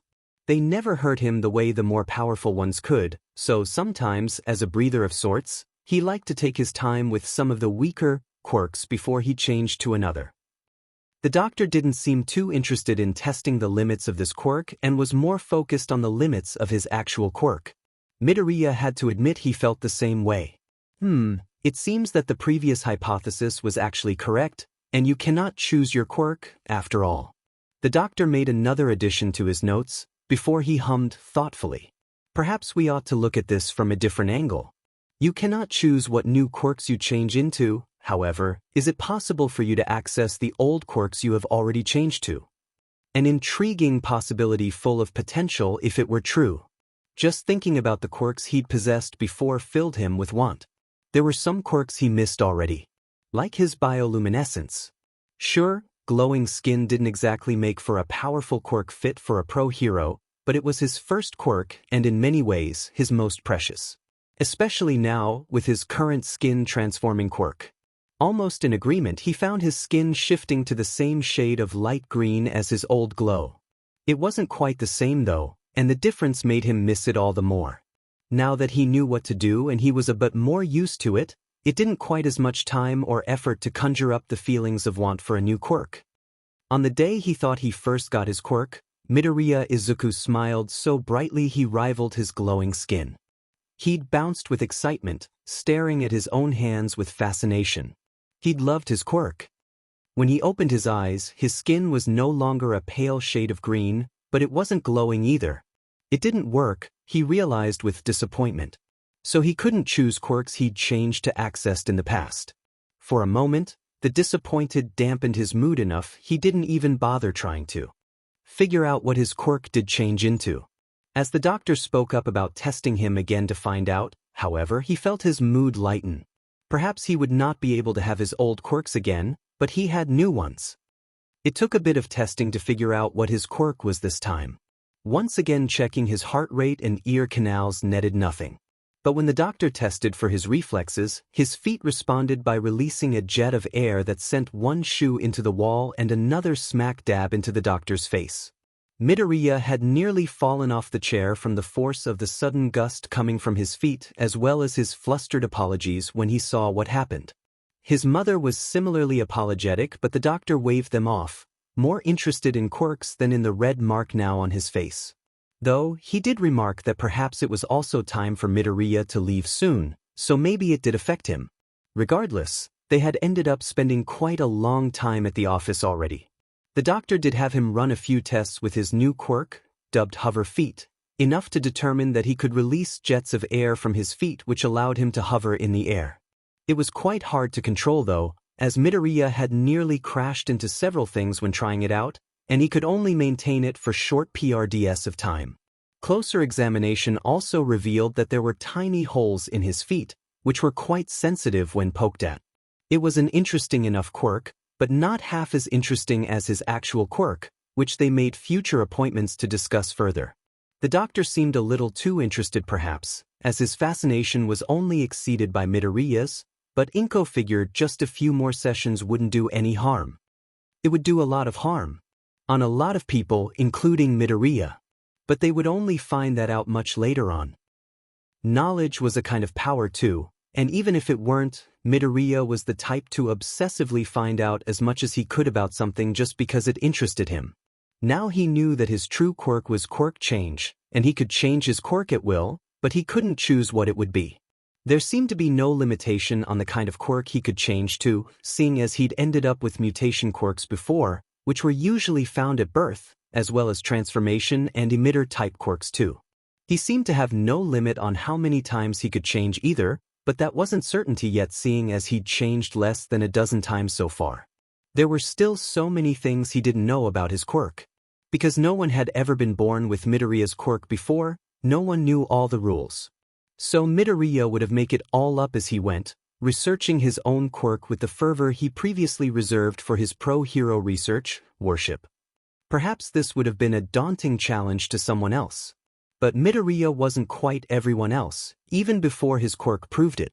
So, despite a few bruises from crashing into a wall thanks to his new Hover Feet quirk, when Midoriya left the office he was all but beaming and babbling excitedly at his mother about all the possibilities his actual quirk brought him. Midoriya Izuku had always dreamed of being a hero like All Might. With Quirk Change, he would make it come true. The next day, Midoriya went to school with his thoughts still focused on his current Hover Feet quirk. He'd gotten in as much practice as he could last night, and while he still couldn't control it perfectly, it was much better than when he tried it at the doctor's office yesterday. Even though it was kind of unwieldy and he tended to crash or flail about more than actually hover as intended, there was no denying how cool the sensation was when he managed to succeed and he was actually in the air. There were few things in the world that could be more awesome than the feeling of flying, he thought giddily. Nothing except perhaps his true quirk. Even now, Midoriya could hardly believe he'd really somehow been given with such a gift. He could essentially have any and possibly every quirk in the world. Sure, he couldn't choose what it was, but that was half the fun. Besides, he could easily change any time he wanted if he didn't like the quirk he ended up with, so it wasn't really as terrible of limitation as it seemed at first. Really, the more he thought about it, the more amazing his quirk seemed. Thanks to his quirk, he had been able to glow in the dark, change his body into rubber, have acid spit, and now hover in the air. Who knew what else he'd be able to do? Part of Midoriya was excited to find out, but he didn't feel too much of a rush yet, since he was still enjoying his current quirk. He kind of wished he'd had more time with his acid spit quirk too. Now that the initial excitement and experimentation involved in finding out his true quirk had passed, he realized he really didn't want to keep changing so quickly. If he could help it, he needed at least a week or two to properly analyze and enjoy a quirk, maybe longer. Midoriya had always loved quirks, and loved figuring them out especially, after all. With that in mind, he decided to practice his hover feet just a bit more. You weren't supposed to use your quirks out in public without a license, but that law tended to be pretty lax for children, who were generally still getting used to using their quirks. Still, it was best not to get caught at all if you could help it, he thought, as he headed down a side road through a residential street where there seemed to be no one around. Because his hover feet worked by releasing air from holes in the soles of his feet, he couldn't really use his quirk with his shoes or socks on. So he had to go barefoot first, quickly stuffing his all-might socks and sneakers in his backpack, once he found a good enough spot. He bent his knees a little, trying to get himself as balanced as possible before he activated hover feet. As he'd figured out last night, this made it easier to keep his balance once he started rising in the air. It took a little concentration, but once he willed it, jets of air quickly shot out from his feet, lifting him right into the air. His heart pounded hard in his chest, and he struggled to maintain his balance as he continued to rise. From his experiments so far, he'd found that keeping his arms out and swinging to correct his course while keeping his legs as still as possible was his best option. Of course, inevitably he'd end up swinging his hand out too hard, or his foot would shake and he'd end up flailing about in the air, trying desperately not to crash into anything. He'd gained quite a few new bruises since yesterday when he didn't quite manage to turn off his quirk in time. Still, when he managed to get himself to just the right position and hover weightlessly in the air, it was truly amazing. He was really only able to produce enough air to make him rise about 5 feet or so off the ground, but that was still pretty high, especially considering it was essentially about his height, so it was like he was twice as tall when he used hover feet. The world seemed so much bigger and brighter when he was up in the air like this, he thought, beaming as he felt the breeze against his cheeks. He had hoped that maybe this time, he would be able to make this stay this way just a little longer than last time. Yeah, that wasn't going to happen. Not that Midoriya would be much surprised. For someone who basically relied on luck most of the time for his quirk, he had some seriously unlucky timing way too much. Deku? The sudden shout startled Midoriya enough to make him lose his focus and make him flinch. A particularly disastrous combination when one was using his quirk to float 5 feet in the air. Balance lost, he was now forced to flail wildly in the air, his feet still releasing jets of air that were now pushing him in all sorts of directions, including straight towards the source of the noise, one shocked Bakugo Katsuki.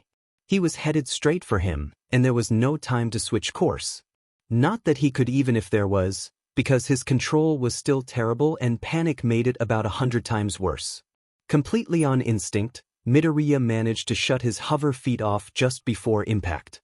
The jets of air, as some kind of built-in safety function maybe, slowly dissipated, typically allowing him to gently float back down without hurting himself. This time, it managed to make it so that instead of crashing right into the other boy hard enough to break something, it managed to make it so that he crashed hard enough just to bruise instead. Even so, the force of his sudden fall was enough to send them both tumbling hard to the ground in a tangle of limbs. Oh wow, Midoriya ummed out in pain, his head still whirling from the impact. An answering groan from just below him quickly brought him to his senses, however. Kacchan, are you okay? His eyes widened to saucers as he immediately tried to get his weight off the blonde. Unfortunately, his balance was still pretty off after the fall and using hover feet all this time, so he ended up tumbling back down to the ground when he attempted to stand on his shaky legs. At least he hadn't landed back on Kacchan. Speaking of, the explosive boy was now getting up too, with much more success than Midoriya too. Gritting his teeth against the pain, he glared right at the green-haired boy, making him flinch. Sorry about that, Kacchan. Midoriya quickly apologized as he explained in a rush, I didn't mean to. I would have tried to change directions, but I still can't control it that well, and I probably would have made things worse. It's a good thing I managed to shut it off before I crashed, or it would have hurt a lot more. Deku, I don't care about you crashing into me. Kacchan interrupted him with a frustrated huff, before he growled impatiently, I care about the fact that you were effing flying in the first place. Oh that. Midoriya said in a small voice. Yeah that, he retorted with a roll of his eyes before shaking his head. What the hell was that, Deku? Last night, in between experimenting with hover feet and thinking about his true quirk, he'd wondered about how would everyone react when they learned what his quirk really was? Well, thinking about it, the most likely answer was probably something like what happened last time his quirk had somehow changed. Many of the kids from his old kindergarten class had gone to different schools, so most only knew him as having rubber body for a quirk. That meant it would probably be even more shocking. After all, if he could hardly believe it still, even after everything that happened. Even now, Midoriya was pretty shy around other kids, and didn't feel the most comfortable with attention, so he wasn't looking too forward to getting crowded and asked 1,000 questions. But he'd liked the feeling of everyone admiring him and his quirk. Though it made him blush like crazy with embarrassment, it had still been really nice to be someone that people looked at like that. Normally, he was the one looking at people with such starry eyes. Naturally, thinking of that, his thoughts quickly shifted to Bakugo. His relationship with Kacchan was complicated. They had an easy friendship as toddlers with a shared love for heroes, and All Might in particular. But things had changed once Bakugo developed his quirk while Midoriya remained quirkless, and then appeared out to have only a weak glowing skin quirk. He didn't like to think about those times. After he'd changed his quirk to rubber body, Kacchan had actually started treating him like they were friends again. Though he still called him Deku most times, he didn't say it meanly or like it was an insult anymore. Sure, he still beat up on him a lot, but that was just practice, since his rubber body made him pretty much the perfect training dummy. These days, they could actually talk to each other again, without Kacchan being too insulting about it, mostly. It wasn't the easy friendship they had before, of course, but it was something like a friendship again, and all of it was thanks to his rubber body quirk. How would he react now? Midoriya had wondered. With anger and shock, it would seem, the distant part of him that wasn't outright panicking noted. Though maybe that was because he'd crashed into him.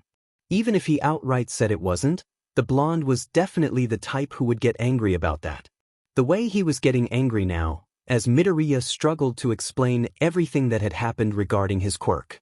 Deku, answer me already, Bakugo demanded impatiently.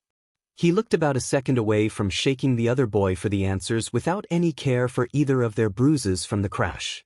How were you floating in the air like that? As usual, confronted with an angry Bakugo, Midoriya could only blurt out his answer in a nervous ramble. It's my quirk, hover F feet. It lets me release jets of air from tiny holes in my feet that let me fly in the air. But it's hard to control it and get the balance right.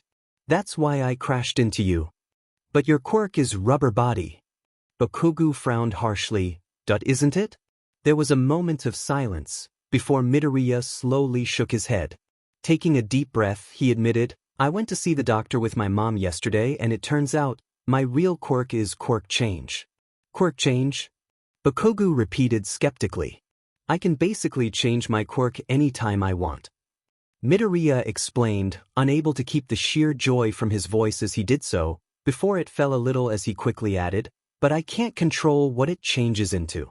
Still, if I don't like it, I can just change it again anyway, so it's not really that much of a negative now that I think about it. As Midoriya continued on yet another one of his rambling tangents, explaining all the various things he'd discovered about his quirk since yesterday, Bakugo could only watch him with wide eyes still. He wasn't sure what to think. It was crazy, but it wasn't like the green-haired dork would ever lie about such a thing. Besides, he'd seen it with his own eyes. Midoriya had been flying high in air, propelling himself by releasing jets of wind from his feet. There was no way he could have done that with just his rubber body quirk.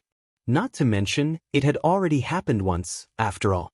Before rubber body, Deku had a useless skin-glowing quirk he couldn't even remember the name of. But he did remember the day it had changed to something else. He could hardly forget it, but over time, he'd let the memory fade into the background. Somehow, he'd sort of convinced himself that the first quirk Deku had gotten was some weird mistake or something, and when he'd ended up with rubber body instead, it was just nature correcting its course or something. He hadn't really thought too hard about it. All that mattered was that Deku wasn't so useless anymore, and he could maybe even be his sidekick or something. His rubber body quirk had made him very useful as a sparring partner after all. Bakugo wasn't sure how to categorize this new Deku with this weird quirk he had never heard of before. Even though he had to admit it did make sense, he could still hardly believe it was true. He needed to see it with his own eyes. "Prove it," Bakugo demanded, cutting off the rambling mid-sentence. What? The green-haired boy stuttered out. Narrowing his eyes, the blonde stated bluntly, "Change your quirk right now." Midoriya wasn't sure he wanted to lose his hover feet quirk so soon, since he'd only been able to enjoy for all of 2 days, but it was hard to say no to Bakugo, especially when he was like this. Well, at least he'd managed to fly properly for a bit, he thought in consolation. Maybe his next quirk would be easier to get used to, anyway. In fact, maybe he'd get a healing quirk or something, he considered hopefully, as he felt all too aware of his throbbing body still aching from crashing into the tree. Focusing on that thought, Midoriya brought up. There was a familiar tingle of warmth. The cuts and scrapes from his recent fall were all gone. Even the rather painful bruise on his side had dulled greatly to something barely noticeable. Was it really a healing quirk like he'd wanted? Midoriya's eyes widened in surprise and excitement. Did that mean he could control what he changed into after all? "Your skin looks weird," Bakugo noted with a frown. Now that Kacchan mentioned it, he could see that there was definitely something different about it. Looking closely, Midoriya could see that his skin everywhere from his hands to his legs to even his stomach seemed unnaturally pale, and that instead of his veins, there were some weird sort of brownish lines all over. It all looked familiar, but he couldn't quite place from where. Actually, after a few more moments, he thought he could feel that something was off too. He felt kind of heavy and muffled, like that one time he'd worn too many layers of clothing because of the heavy winter snow. "I feel weird too," Midoriya admitted. "I feel heavier?" It was hard to explain the sensation properly. Clearly his new quirk was a mutation type that had changed his skin, and possibly his inside too, he thought, into something else. Bakugo gave his arm an experimental poke, quickly noting, "It's hard like a rock, and kind of cold." "Hard, rocky and cold?"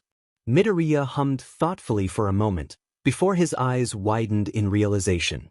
"Oh, it's marble, I think. Like the kind in the kitchen counter." "So your new quirk is marble skin?" Now that he had some idea of what it was, Midoriya was nodding eagerly, already considering the possibilities. "Yeah, that means I can take a lot of damage. Then, since marble is really hard and strong. The fact that my scratches disappeared probably proves that. My bruises have lessened too, though I still feel a bit sore. Actually, I think all my feelings have sort of lessened in general." Midoriya's mumbling became nearly inaudible as his excitement ratcheted, and Bakugo could only roll his eyes, before calling out, "Deku, there's only one question you need to answer." Before Midoriya could ask what he meant, the blonde's hands exploded in a shower of fiery lights and his face split into a feral grin. "Can your quirk stand up to my explosions?" Midoriya was torn between excitement and nervousness, as he stood fidgeting, waiting for Bakugo to send a blast. He did not have to wait long. Wind whipped through his hair from the sheer concussive force of his explosion as it reached its target. But despite it impacting him squarely in the chest, he barely moved an inch back. Midoriya breathed out, hardly daring to believe it actually worked, and so well too. He could only look wide-eyed at a similarly stunned Bakugo. Then, at the exact same time, both boys broke into a smile, though one more sharp-toothed than the other. Eyes bright as his explosions, Bakugo quickly announced, "Let's do it again." This time, Midoriya was just as eager. "Yeah, hit me with the biggest explosion you can do."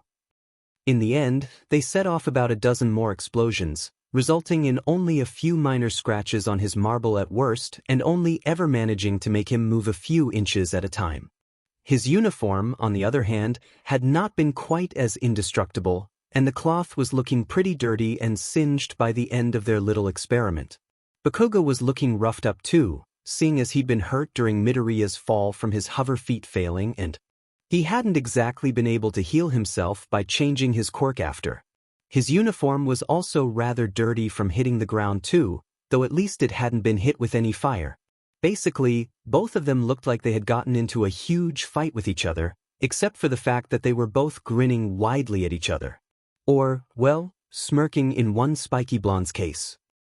His relationship with Kacchan was one with a lot of highs and lows. A lot more lows than highs, if he was being completely honest. But this moment, where the two of them were just two young boys united in their excitement over their quirks and their dreams as future heroes, this was one of the highs. Moments like these were what kept him going during the low points, when he could hardly call the other boy a friend, without it feeling like a sardonic joke. Moments like these, he could remember the boy he had first become such easy friends with, and think that it was worth it to keep fighting for a friendship that often seemed all too one-sided. Eventually, after they were both breathing pretty hard from quirk overuse, they managed to remember that they actually had a class to get to, that they were both very late for now.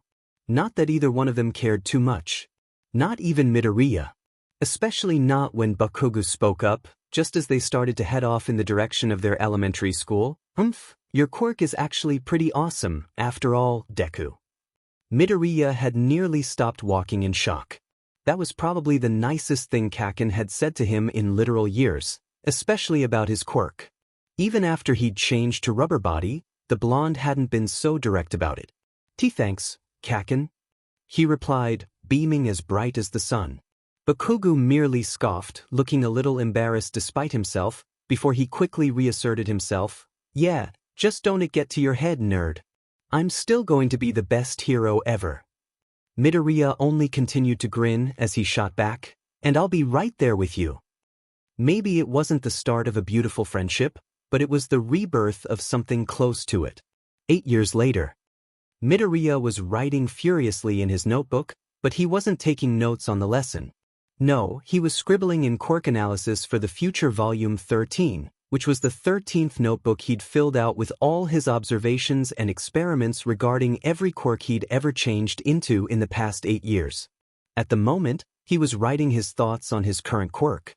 Metal detector, as its name implied, allowed him to detect all the metals that were within a certain vicinity. After some experimentation, he'd figured out that his maximum range was about 50 meters or so. For the 3 days he'd had this quirk so far, he'd been working on trying to increase the range as much as he could, including during lessons he didn't need to pay much attention to, which was most of them, really, because he'd always been quite advanced for his age and soaked up information like a sponge.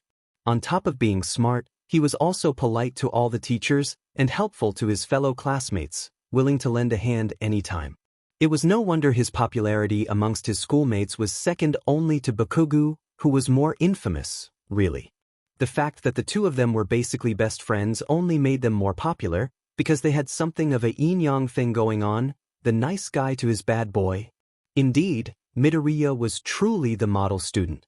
You know, except for the part where he was often secretly using his quirk, or writing about his quirk, when he wasn't supposed to. After all, no one was allowed to use their quirks in school, especially during class. But it wasn't like anyone could actually prove he was using metal detector right now, since there wasn't any outward indication he had activated his quirk aside from perhaps his expression of concentration. This was one of the best perks of subtle quirks, he mused. While the flashy quirks were admittedly awesome, they could be pretty limited in their use. He couldn't exactly use a quirk like Bakugo's just anywhere or anytime, the way he could something like metal detector.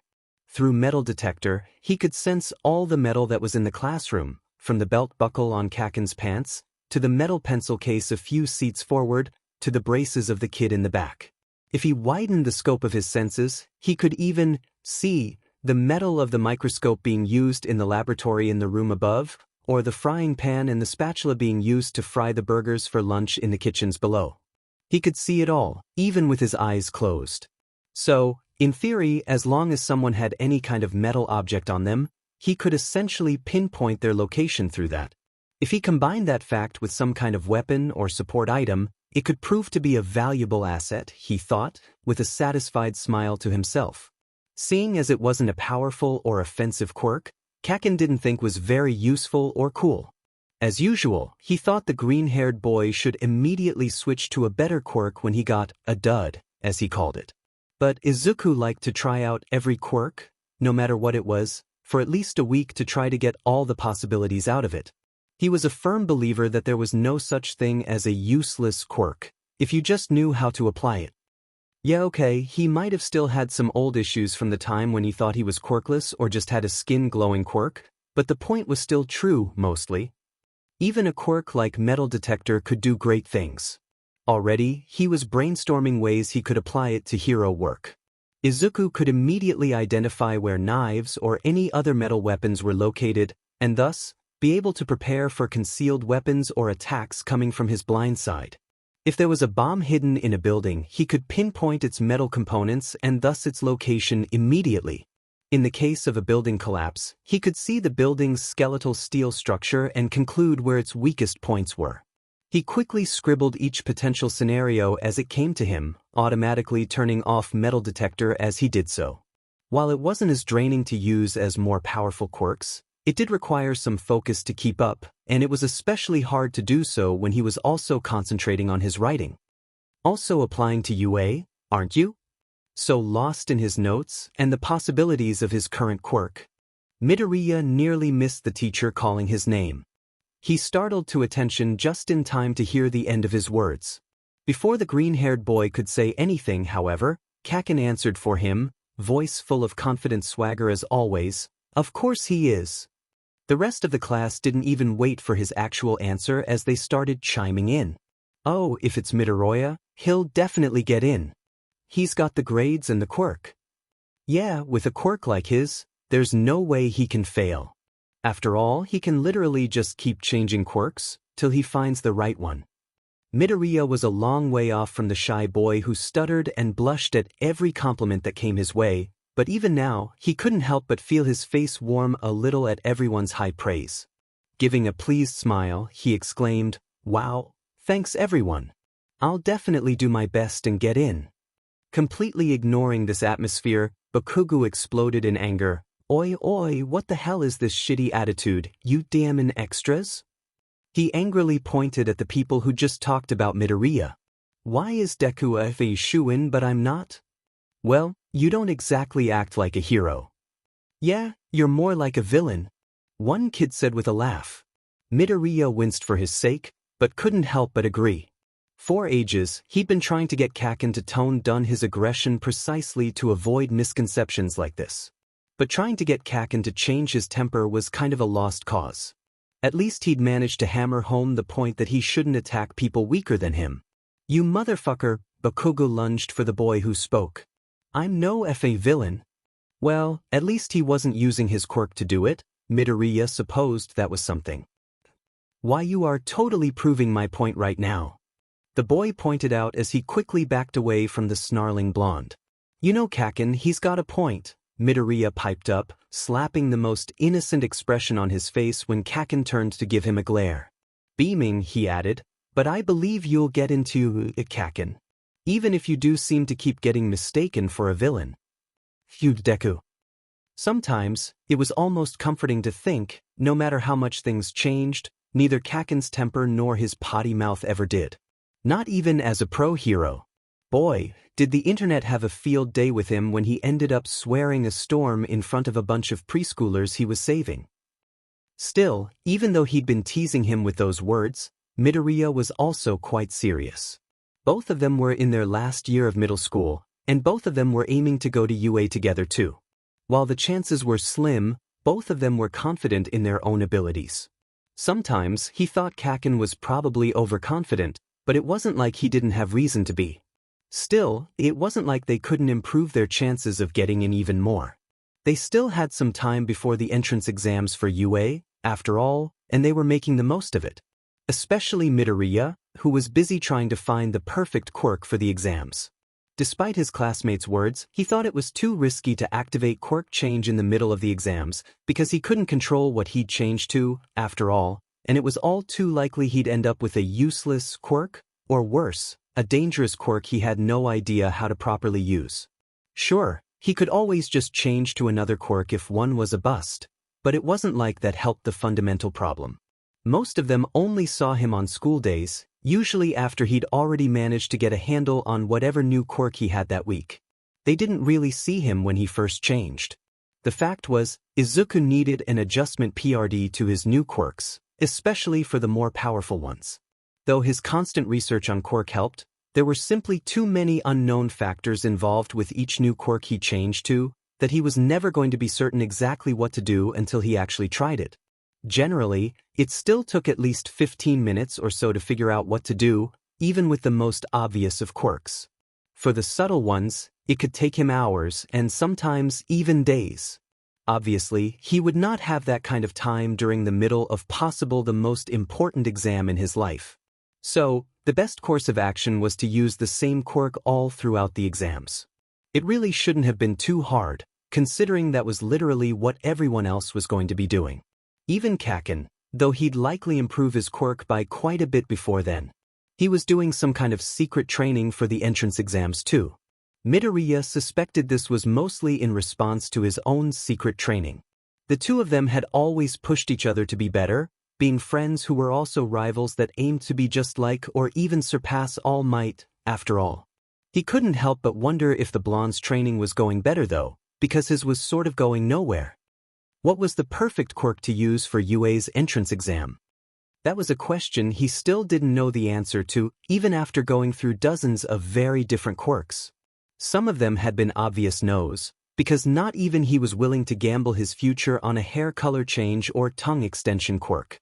But some of them would probably be someone else's definition of perfect. Certainly, they had fit Kacchan's. He'd changed into all sorts of powerful and dangerous quirks over the years, from lightning generation to memory manipulation. Any one of them would have likely been enough to get him into UA. But he didn't just want any quirk. He wanted the perfect quirk. Maybe he was being silly. Even his last quirk before this had some potential, after all. Extra limbs had given him the ability to transform extra arms or legs anywhere on his body. While it had made for a strange and often unsettling sight, to see him with an extra arm on his head or extra legs for his legs, it was undeniably practical too. By adding arms to his arms, he'd be able to extend his reach, which was invaluable for a fight and full getting to tight or high places. Extra arms also meant extra weapons one could handle. If the extra arm or leg was at his back, then he could even defend or attack from behind. Kacchan had been both slightly weirded out and impressed despite himself. He'd also been pretty angry when Midoriya had an extra arm on his chest mid-spar to send a surprise sucker punch right to the face. The added element of surprise this quirk gave him had made for some pretty interesting fights between them. By the end, Kacchan had actually been a little disappointed he'd changed quirks. Especially to like Metal Detector, which wasn't exactly the best in a straight-up fight, aka Kacchan's favorite test for Midoriya's quirks. Maybe he shouldn't have changed extra limbs so soon, Midoriya mused. Though he had kept it for a little over 3 weeks already, which was fairly long for him to keep any one quirk nowadays. In the end, he'd mostly caved to his classmates begging him to change because they thought extra limbs was creepy. He'd been a little insulted by that, and half tempted to keep his quirk just to be contrary. Sometimes he understood all too well why Kacchan thought so lowly of their classmates. Not all quirks were created equal. Midoriya knew that well, better than most. Thanks to the unique circumstances of Quirk Change, he'd experienced both ends of the spectrum, and everything in between, after all.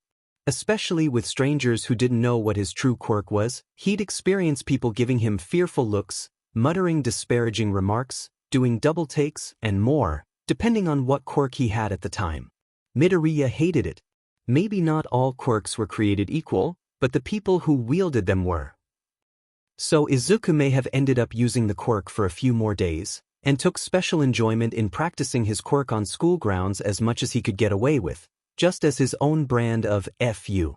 Still, he did eventually change, since he still wanted to try out some more new quirks. Honestly, in some ways, maybe the real problem was, he had too many quirks that could be used in the exams, to the point where he was no longer sure which one he actually ought to choose. Either way, it was quite a conundrum he had, and one he still had no real solution to. It was why his only course of action at the moment was to keep on changing his quirk, in the hopes that he would know the perfect quirk when he changed to it. Well, despite the possibilities Midoriya had ruminated on, even he had to admit, He knew the perfect quirk to use wasn't going to be metal detector. If Midoriya really wanted to get serious about this, he was probably going to have to start considering changing quirks more often. At least, for the ones that he was obviously never going to end up using for the exam. As of now, he was on his third day with metal detector as his quirk. If he followed his usual schedule, he still had 4 whole days to go. He wondered if maybe it was time for him to forego his usual strategy and change quirks today. The dilemma stayed on his mind all the way until the bell rang for the end of the day, and he still had no firm answer. Ugh, could you believe those F&D extras earlier? Kacchan grouched to him as soon as the last class was over. You know, calling them extras is one of the reasons they think of you as a villain, right? Midoriya pointed out, as they both packed up to go home. Neither of them were in any after-school clubs, since they were both focused on UA, after all. Midoriya had briefly joined a hero fan club in elementary school. He'd even dragged Kacchan to a few sessions, which had been fun, but after entering middle school, he decided to focus on spending his free time training his quirk so he could be a hero himself. Kacchan had never bothered with any of it, with his antisocial tendencies and all. Whatever, I come like I seem. The blonde merely scoffed. You think any of them are actually going to end up as heroes? Let alone going to pass UA along with us? If Midoriya was being completely honest, the answer was no. Sure, most of them claimed to want to be heroes, but none of them actually tried all that hard to make that happen for them, so he didn't think any of them were really serious about their claims. Still, he shrugged. Hey, as someone with a quirk that relies on probability, all I can say is, everything is possible. Tisich, you still can't lie to save your DMN life, Deku. Kacchan smirked. So you don't think they have a FING chance in hell either? The green-haired boy didn't reply this time, only rolling his eyes and changing the subject, as they walked out of the classroom. Did you hear about MT Lady's debut this morning? Who the F is that? Kacchan asked, frowning. She's a new hero with a gigantification quirk. I saw her fight along with Kamui Wood on my way to school earlier today. It's all over the net. Midoriya took out his phone, scrolling a bit for a moment before showing the other boy the screen. It was a news story about the incident, showing a picture of MT Lady in all her giant glory at the very top of it. Seriously? How the hell did I miss that? She's effing huge. He shook his head, frowning. Not to mention, we walk practically the same route. You probably just missed her. Izuku shrugged, grinning as he added, if you just walked to school with me, you wouldn't have missed her. Completely unimpressed, the spiky-haired boy merely shot back. If you wouldn't keep wasting my effing time by stopping to test your quirk every 2 seconds, maybe I would. Practice makes perfect, Kacchan. Midoriya sing-songed, before admitting more seriously. Besides, when you only have a limited window of time with a quirk, you want to spend all of that limited time with it. With FING metal detector, really? The blonde raised his brows with a scoff. How's that going for you? The two of them were nearing the school gates now, where they usually separate paths for their own training. Though they still hung out of course, it mostly on the weekends, when Midoriya had a new quirk he wanted to test out and Kacchan was curious about. I'll have you know it's going great. Midoriya stressed. I can basically pinpoint wherever you are within a 50-meter radius just by the metal of your belt buckle. Bakugo still didn't seem too impressed. Yeah, and what can you do when you find me, nerd? Not like you can beat me with your metal finding skills. That I'm working on that part. Midoriya eventually said, before shaking his head, at least now that school's over, I can practice it freely. Hopefully, I'll have something soon. They were at the gates, and Bakugo had already left him behind mid-ramble. Rudy thought, but it was so very expected of the other boy, he wasn't at all surprised.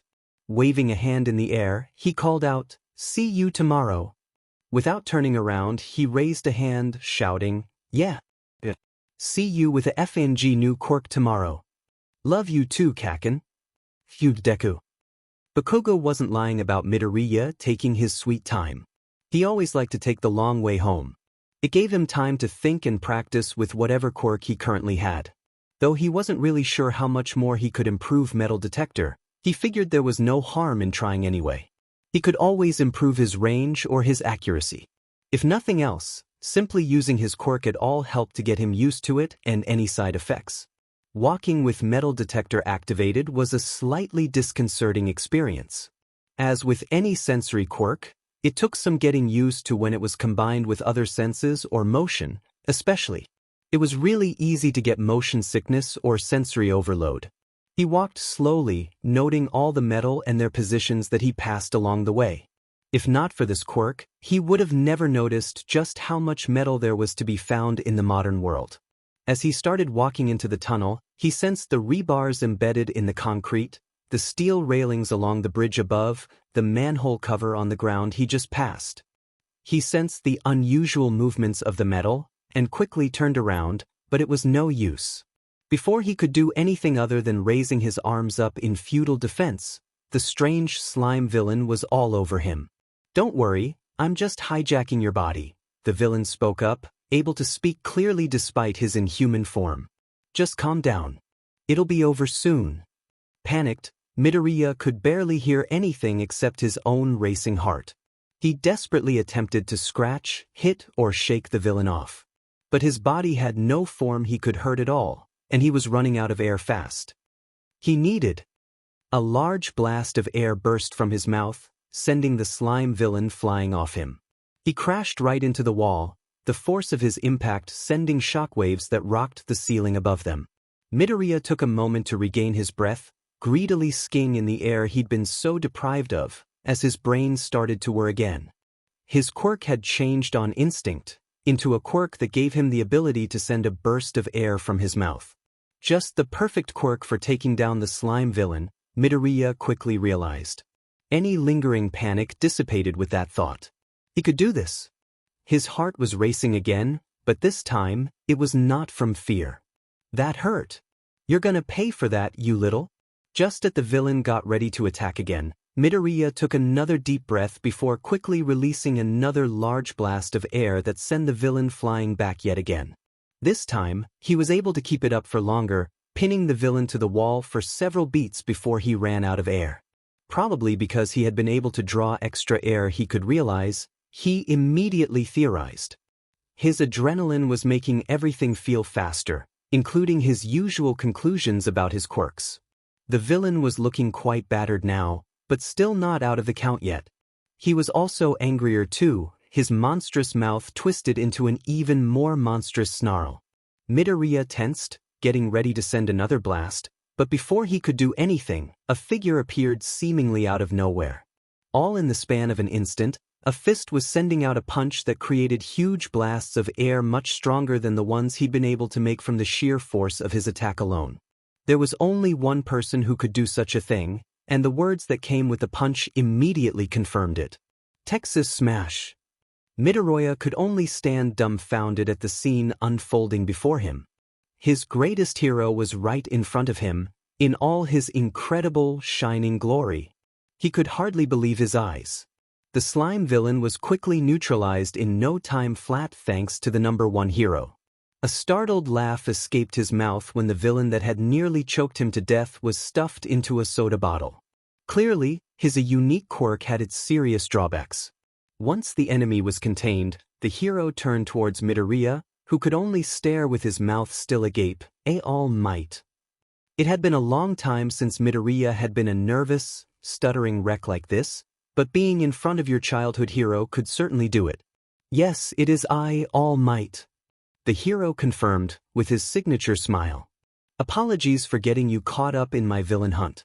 But from what I saw, you were doing a good job of handling it." "Hut. Thank why you." He managed to squeak in response. Was this really happening? All Might was actually here and complimenting him too? If this was really a dream, Izuku didn't want to wake up. "I've always wanted to be a great hero just like you. You have potential, my boy. You will be a great hero one day." All Might replied positively, and Midoriya nearly fainted then and there. "Now, I must bring this to the authorities." Wait. Midoriya rushed to find his notebook, scrambling for an empty page before shoving it before the hero's face. "Sorry, but you..." The hero was signing the notebook before he could even get the whole question out. Then he was crouching down and in an instant, flying up in the air. Until next time, young aspiring hero. Thank you for your support. Thank you too, All Might. He called out to the hero's retreating form in the sky.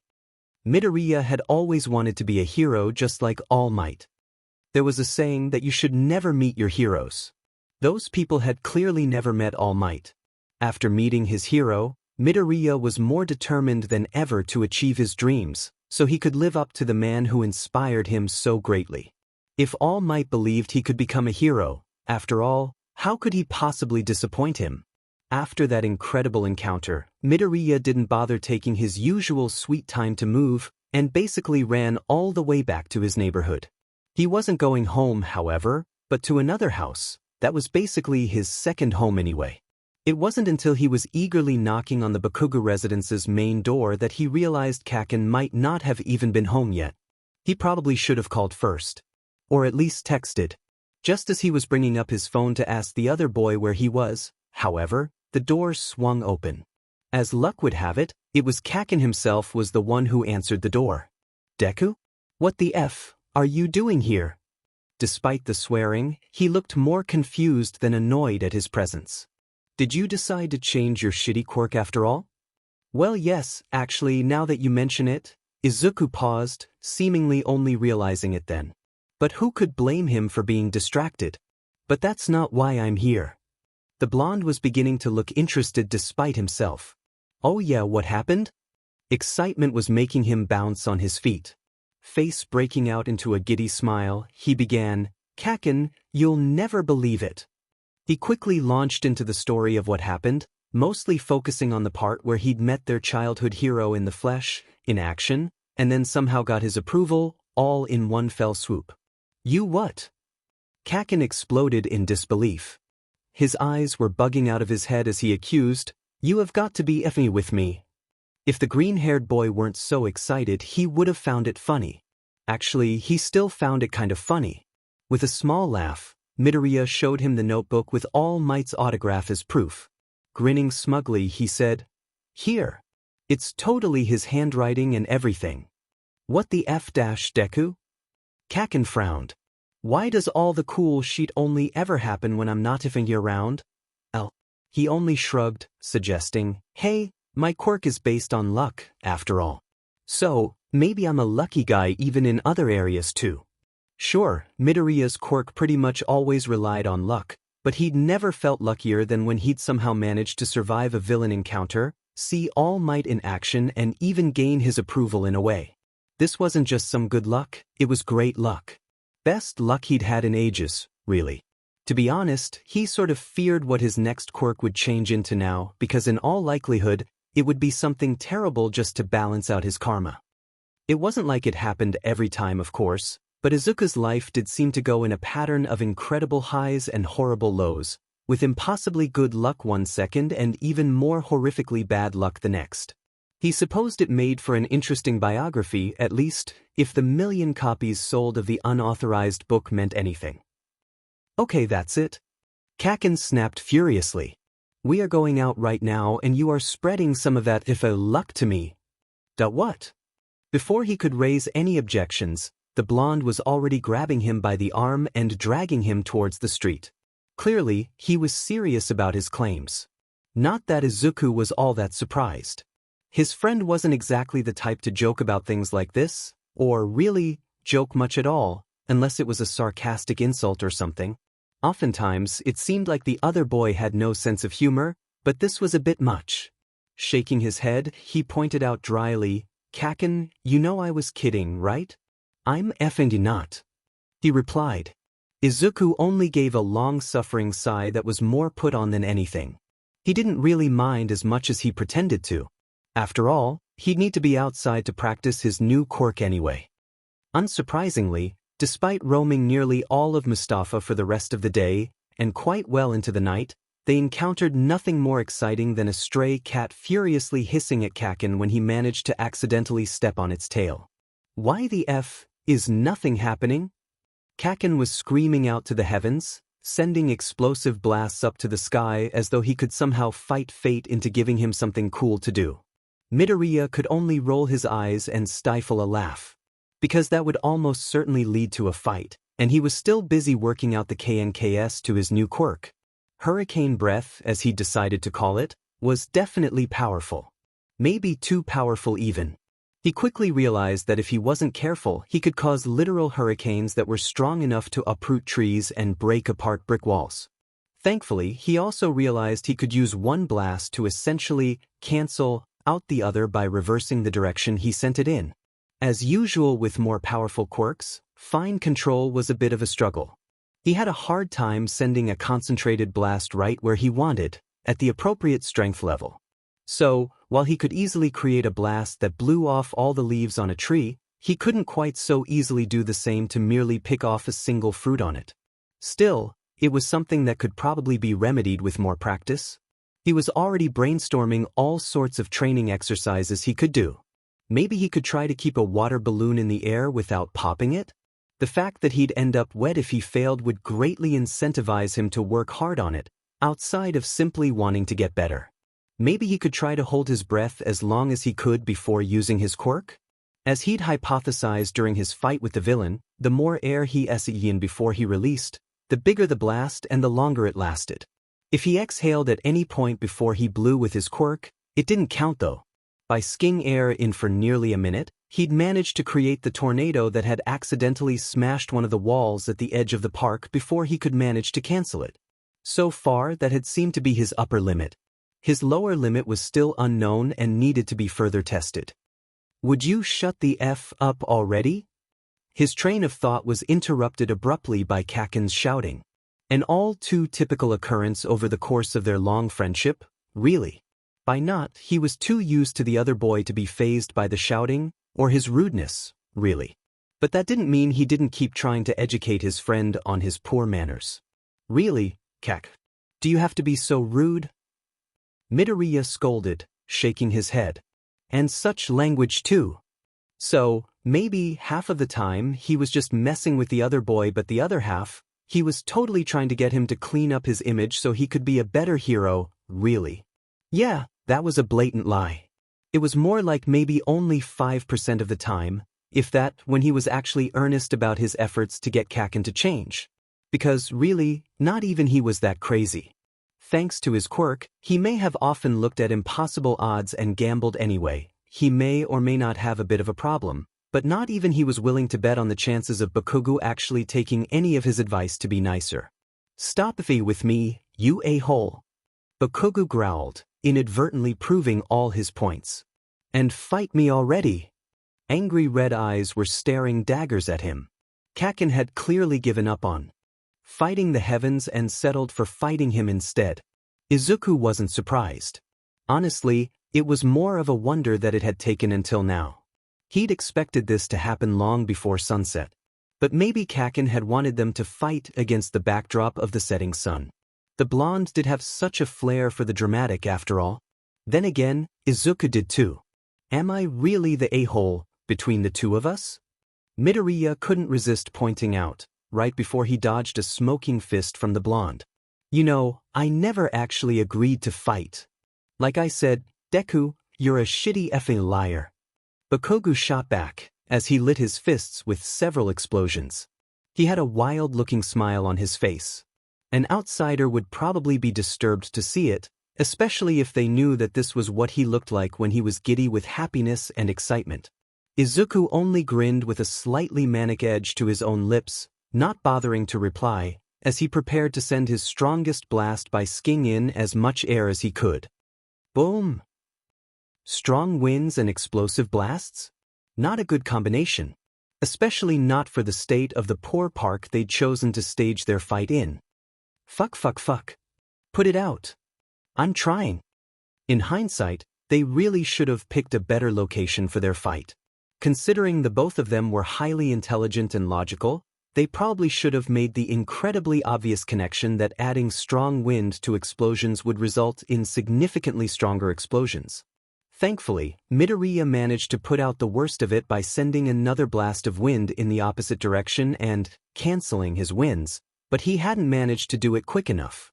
The trees in the park were far more bare, with the charred remains of leaves or branches on the ground. There were scorch marks on most of the outdoor furniture and playground equipment, and he thought some of it the metal bits looked a little melty too. After a long silence, where the two of them could only amidst all the destruction with disbelieving looks on their faces, Bakugo finally spoke. Let's go. He was even turning around and getting ready to do so when Midoriya grabbed him by the arm. Damn it, Kacchan. We can't just leave the place like this. What the F do you want to do about then? We have to fix this. Between the two of them, they managed to clean up the charred remains on the ground and brush off the worst of the soot with Midoriya's quirk. It hindered more than helped sometimes, with his still wonky control. Some of the marks wouldn't come off, and they couldn't exactly make the tree grow back right this instant, so that was really all they could do. Midoriya was half tempted to change quirks until he got one that could properly fix this, but he didn't want to part with Hurricane Breath so quickly. Not when it had literally gotten All Might's approval. He was hoping to use it for the entrance exam, if possible. So, with little else they could do, they left. Midoriya felt guilty enough he promised he would definitely come back to fix it all when he could though.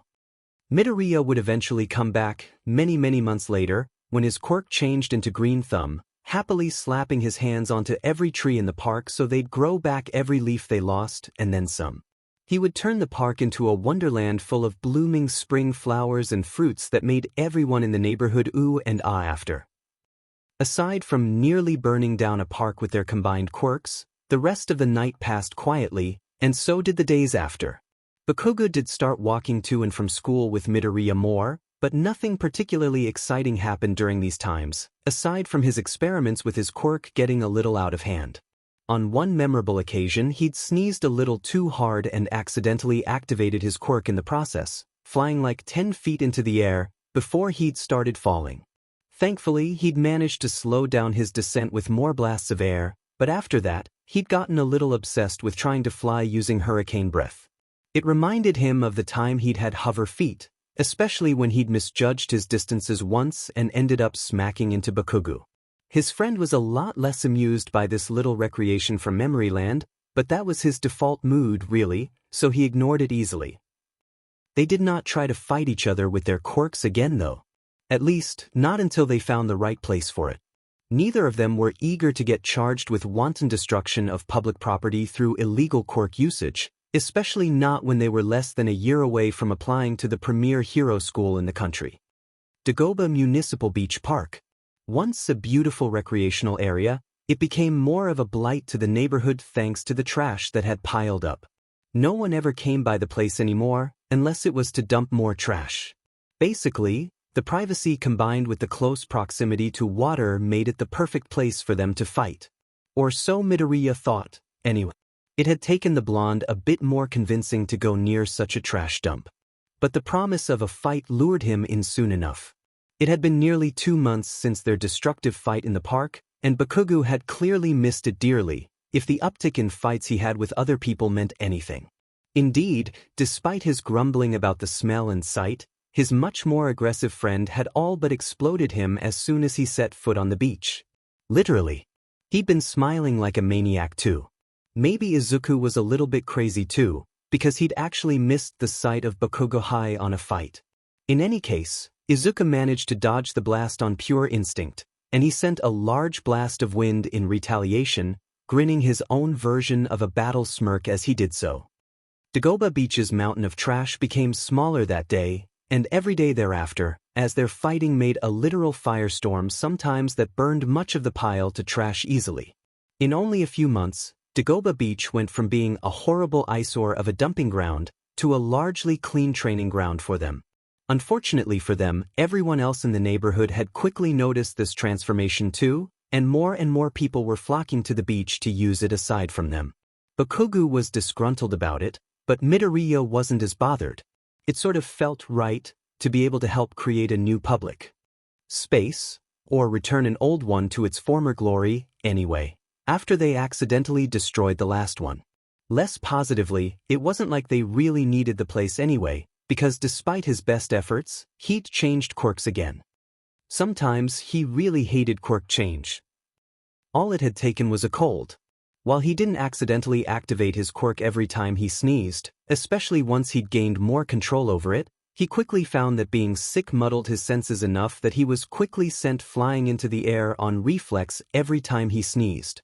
Yeah, it got really old really fast after the third time he'd fallen hard enough to bruise, and the traitorous thought of how much he hated his quirk in that moment popped into his head.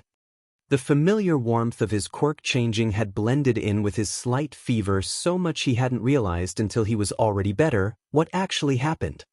Midoriya kept hurricane breath for as long as he possibly could, fully planning on taking the entrance exams with the quirk All Might himself had given his approval on. In the end, he'd lasted 6 months. It was still the longest he'd kept any quirk in years. The only quirks he had kept longer had been his first quirks, before he even knew he could change, and a powerful telekinesis quirk that had been so much like a more powerful version of his mother's quirk, he'd held on to it easily out of sentimental value. In truth, considering all this, Midoriya wasn't really that surprised his quirk had changed. He was a little disappointed and slightly worried though. Now he had only 4 months left before the entrance exams, and no quirk to do it with. Well, except he had the quirk he changed into, he supposed. But somehow, he doubted the likelihood of passing with pen hands for a quirk. It was great for studying and taking notes though, and he took advantage of that to make his study guides for the upcoming written exam portion the best they could be. It was less great for fighting, and this definitely disappointed Kacchan. Though Midoriya did consider briefly the possibility of using his pen hands like knives to stab the other boy with, he quickly discarded this. It would probably be worth it just to see the look on his face when he tried it, but he'd probably get blasted with a face full of explosive hands next. Midoriya was a gambler, but not with those odds. Speaking of odds, with the benefit of hindsight, he realized that something about his quirk change during the fight with the villain was different from his usual ones. Just the perfect quirk for taking down the slime villain. What were the chances that he'd change to the quirk he needed, out of literally hundreds of thousands, to fight against the slime villain? Practically 1 in a million, really. Statistically, it had been much more likely for him to pull a useless quirk, or one that was powerful but unhelpful for that precise scenario. While he did believe in luck, this did seem to be a little too good to be true. He'd been close to passing out, likely dying as he ran out of air. He needed air. So his quirk gave him air. Was it possible that was really what happened? Was his quirk change not as random as he thought all this time? If that was true, then this could change everything. After a few months, however, he was growing very doubtful. Every change he'd gotten since Hurricane Breath seemed to be a nail in the theory's coffin, since it all seemed as random as ever, despite him literally begging for a specific quirk or need right before his changes. Had it really just been amazing luck after all? Midoriya couldn't quite believe it, but there was little else he could do. Clearly, even if his theory was true, he was not going to be able to prove it like this. In all likelihood, he'd only get to test it in a real battle scenario, when his stress and adrenaline levels were running high and he was truly desperate, like with the villain battle. 3 months left before the entrance exams, with still no quirk he could use, and his panic levels were beginning to soar to villain fight levels. Unfortunately, his quirk still refused to give him what he needed. All he needed was a quirk like Hurricane Breath, a powerful versatile quirk he could use in the entrance exams that would prove to everyone he was great hero material. Was that really too much to ask? Yes. He knew better than anyone how much quirks could matter, especially to an aspiring hero. As much as he hated quirk discrimination, as much as he liked to believe no quirk was useless, he could never truly deny the truth. Not all quirks are created equal. Only 2 months left, and Midoriya was getting desperate. He stopped waiting a week between changes. He wasn't even waiting days anymore. He was spending literally just enough time to figure out what his quirk was and then changing it as soon as he came to a conclusion, because he didn't like what it was.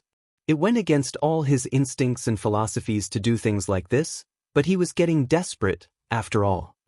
You just need an offensive quirk. That was Kacchan's only advice. He'd thought the mutation quirk he'd changed into 2 weeks ago, where he'd essentially become a minotaur, his entire body changing to that of a bull and all its strength, had been good enough. He'd certainly been much stronger with minotaur body, but he wasn't only searching for strength in his quirks. Not to mention, mutation quirks were some of the hardest for him. They messed with his natural rhythm too much and took too long to get used to. Even then, there was always some tiny part of him that thought things were wrong, and that was the last thing he needed when he was focusing on passing the test of his lifetime. In a single week, he went through over 100 different quirks before he suddenly collapsed. Quirk overuse was the doctor's diagnosis. Unfortunately, this would not be the last time he'd end up in the hospital for such a reason. Even more unfortunately, he'd come with a lot of other injuries aside from the exhaustion caused by quirk overuse. A month and a half left until the entrance exams, and Midoriya's current quirk was X-ray eyes. It wasn't exactly a powerful or flash quirk, certainly nothing Kacchan would be too impressed by. But it was invaluable for surveillance and covert operations. He'd already proved that when he was able to see his mother crying about him and his recklessness to his doctor even through the doors. This would not be the last time he'd make his mother cry either. Midoriya was holding off on changing quirks for a while. X-ray eyes didn't grant him any extra strength or speed in a fight, but it did allow him to see exactly where someone's vital organs were, so he could much more accurately aim for them a fight, as Kacchan found out during their spar.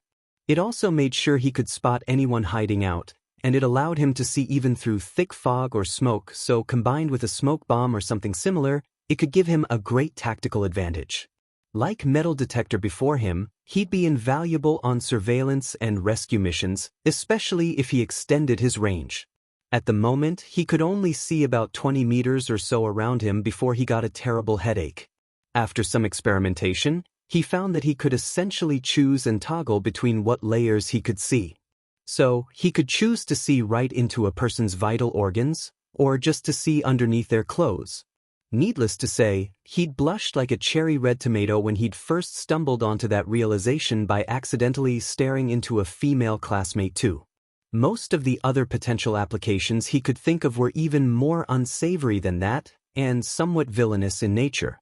He could see exactly where people kept their cash and other valuables, and he could easily cheat on any tests he wanted by seeing his classmates' answers or simply sneaking a look at the answer key in the teachers' desks. Midoriya didn't do any of that, of course, but it was sort of a worrying train of thought that probably said something about where his head was at right now. So it was a relief in more ways than one when he changed his quirk, soon after. It took a full day to even figure out what his new quirk was, but basically, he could tell when something was lost and locate where this lost item was. With Lost Finder, as he dubbed it, he was able to missing socks, misplaced keys, and all sorts of things he hadn't even realized he'd lost. His mother certainly appreciated his new quirk when he was able to easily find the some keys that had gotten wedged way in the back of the cupboards, just in time to complete the recipe she was working on. Sure, he wasn't going to be saving anyone from burning buildings or anything, but he was able to help pretty much everyone he met by telling them exactly where whatever lost item they were looking for was, which was apparently just as heroic and life-saving, if the amount of thanks he got right after meant anything. Even Kacchan hadn't rolled his eyes too much when he'd led him straight to a pair of headphones he'd been looking for, but he hadn't been saying much about his quirks at all lately, not since the hospital, when he'd called him a fang dumbass Deku. Then he realized it even worked on people, as he'd quickly discovered when he tested it out on someone from a missing persons poster. It wasn't the kind of flashy power that Bakuga's explosion was, but it was an amazing power in its own way, he thought, as he watched the woman he'd helped find reunite with her family on the news.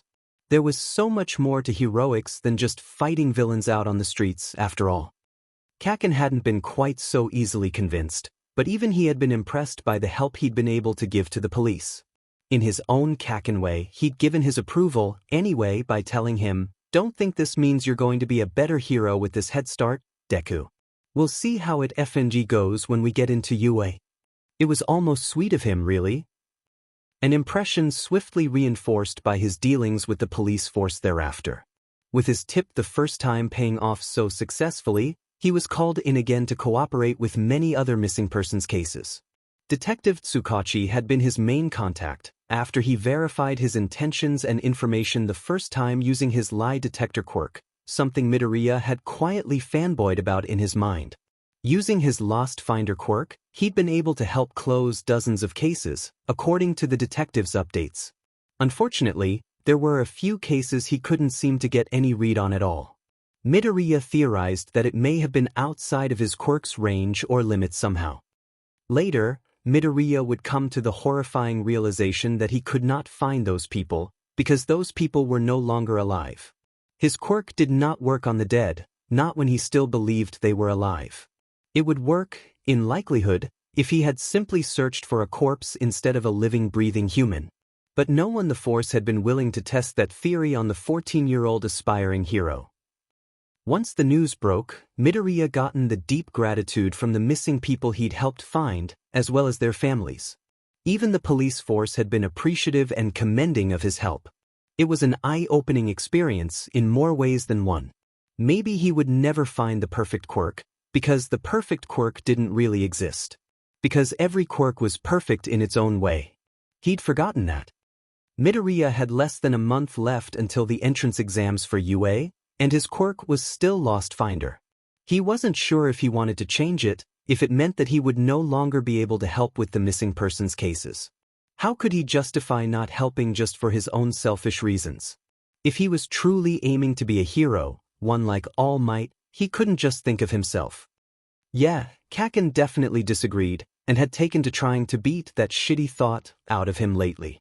Admittedly, Midoriya wasn't exactly looking forward to his chances of passing the entrance exams with Lost Finder as his quirk either, but in some ways, this was more importantly. He could hardly forget the look on the faces of the people he'd helped saved. They'd looked at him with such joy and hope and belief. They'd looked at him like he was their hero. In the end, it was Detective Tsukachi who helped him make up his mind. During the month or so Midoriya had been helping out, they'd come to know each other fairly well. The green-haired boy had been able to properly fanboy over the details and specifics of the man's lie detector quirk, even. Midoriya, you've been a great help with your quirk. I'm not exaggerating at all when I commend you for that, and I would be incredibly thankful if you could continue to do it. The man began, before he shook his head, adding, but I know your dream is bigger than this. Izuku could only stare at him, wide-eyed. You want to be a hero just like All Might, don't you? To do that, you're going to have to get into UA. Detective Tsukachi cracked into a rare smile. It's not being selfish to give yourself the chance to be the best hero you can be, Midoriya. He had always dreamed of being a hero just like All Might. Only a week before the entrance exams, he changed quirks again, heart calm as a still ocean, as he closed his eyes. Whatever quirk he ended up with, he'd most likely use it for the exams, whatever it was. The familiar warmth blanketed him like the kotatsu on a cold winter night. Midoriya was bouncing eagerly on his feet with a huge grin on his face, when Bakugo finally arrived at the beach. It had been some time since the green-haired boy was this enthusiastic. It was enough to make the blonde raise a brow, looking rather skeptical, but the twitch to his lips betrayed his amusement. So, you finally got the perfect quirk for the exams, huh? Yup. Izuku answered, popping the as he pumped a fist up in the air. Even better than hurricane breath too. He added with a confident waggle of his brows. We'll see about that. Bakugo scoffed, before he slipped into a wild grin. That was the only warning before he charged forward, sending explosive blasts from his hands right at Midoriya. Izuku avoided them easily by sending out large gusts of wind from his hands that dissipated Kacchan's blasts and sent him flying high into the sky. The blonde dug his heels into the ground to avoid being sent flying too, as he noted, looking begrudgingly impressed. A wind quirk again, huh? This time from just anywhere too. Something like that. Midoriya shouted, just as he landed with a flying kick, right towards Bakugo's raised arms. Despite being momentarily knocked back from the extra force, he managed to avoid tumbling to the ground himself though, with a quick blast of his explosive hands. Making them stronger, he used the momentum to charge right at the green-haired boy, who remained standing where he was, calmly smiling. Before Bakugo could question this reaction, he was slipping on the sand, which had suddenly raised up from the ground in a large clump. He tumbled down, his explosive hands sputtering out in the process. The F. He looked up just in time to get a face full of water. On top of making look like a bedraggled angry cat given a bath, the sudden torrent quickly put out the remaining sparks in his palms too. A furious growl escaped his lips, as he quickly tried to light his hands up again, but failed due to the remaining moisture still on it. What the F-Deku? He screamed accusingly, quickly realizing this was all the other boy's fault, likely due to his quirk. I told you it was even better than hurricane breath. Midoriya grinned, completely unrepentant, before he lit up his own hands, fire bursting from his palms, which he sent straight at Bakugo. The blonde charged at him, ducking under the flames, and aimed a punch right at his torso. Or where it should have been anyway. Midoriya had once again leapt into the air with a burst of wind that sent an already imbalanced Bakugo flying to the ground. Oh, needless to say, it was totally Midoriya's win today. Bakugo had been angry, but not for too long, because not even he could keep up his anger in the face of the sheer awesomeness of his new quirk. Midoriya's enthusiasm may have been just the tiniest bit infectious too. Or maybe it was just the possibility of him being able to get some revenge in the ensuing experiments to test the limits of his newest quirk. Whatever the case, the two of them spent the rest of the day quite happily wrecking the newly cleaned beach together with a mixture of both their very powerful and destructive quirks. Oh, yeah, so it turned out the quirk he changed into was all but perfect, basically. Oh, Midoriya wasn't sure whether this proved or disproved his theory, considering the circumstances, and to add to the coincidence or fate, or whatever it was an elemental quirk again. This wasn't technically that unusual, since they were fairly common, and over the years, he'd managed to change into some variation of an elemental quirk many, many times. Though they were usually much weaker and limited than Hurricane Breath, or especially his current quirk elemental cycle. Out of the many similar quirks he'd changed to, this was possibly the most powerful, even if only thanks to its inherent versatility, since he could generate and manipulate 4 different elements, instead of only the typical single one. The only catch, as implied by the name, was that he could only use each element in a very specific cycle. He had to use air, then earth, then water, then fire, before going back to air, then earth, and so on. Skipping a single one was not possible. Neither was repeating one. It was quite a strict and strange limitation, but then every quirk had at least one. Oh, his true quirk, Quirk Change, had the limitation of him being unable to choose what he could change his quirk to, after all. Supposedly, anyway. Midoriya still had his theories about that, but it was put on the back burner for now. He had elemental cycle and an entrance exam to work on, still. Oh.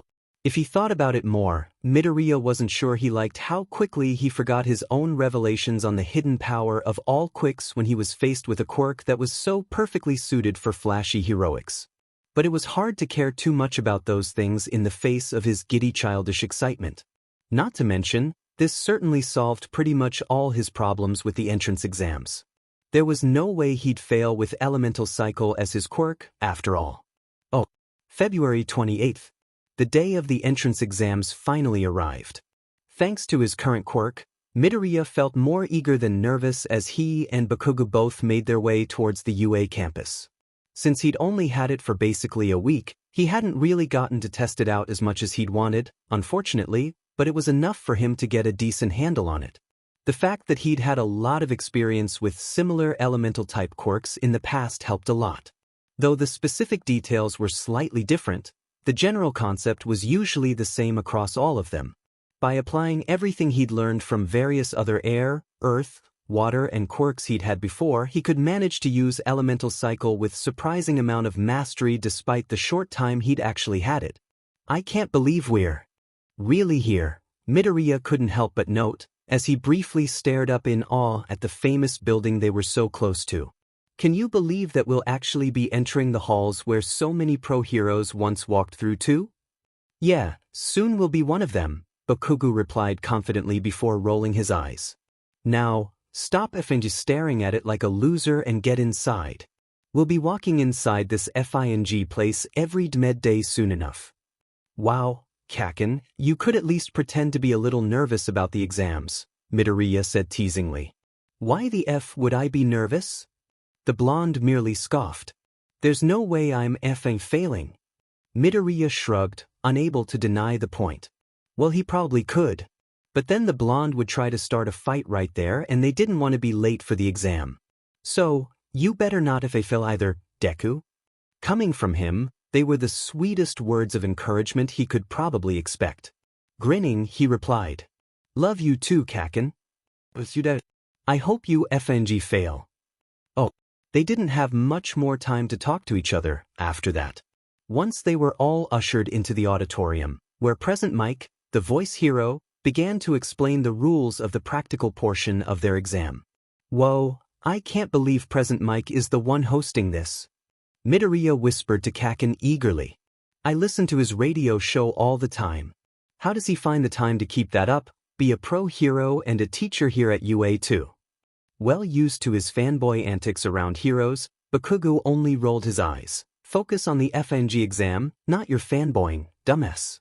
Oh, right. Midoriya cut himself off mid-ramble with that realization. As cool as it was to have a real live pro hero doing the intro, he should probably be focusing on the actual intro if he wanted to do his best here. Present Mike was explaining all about the different points they could get depending on whatever foe villain they fought.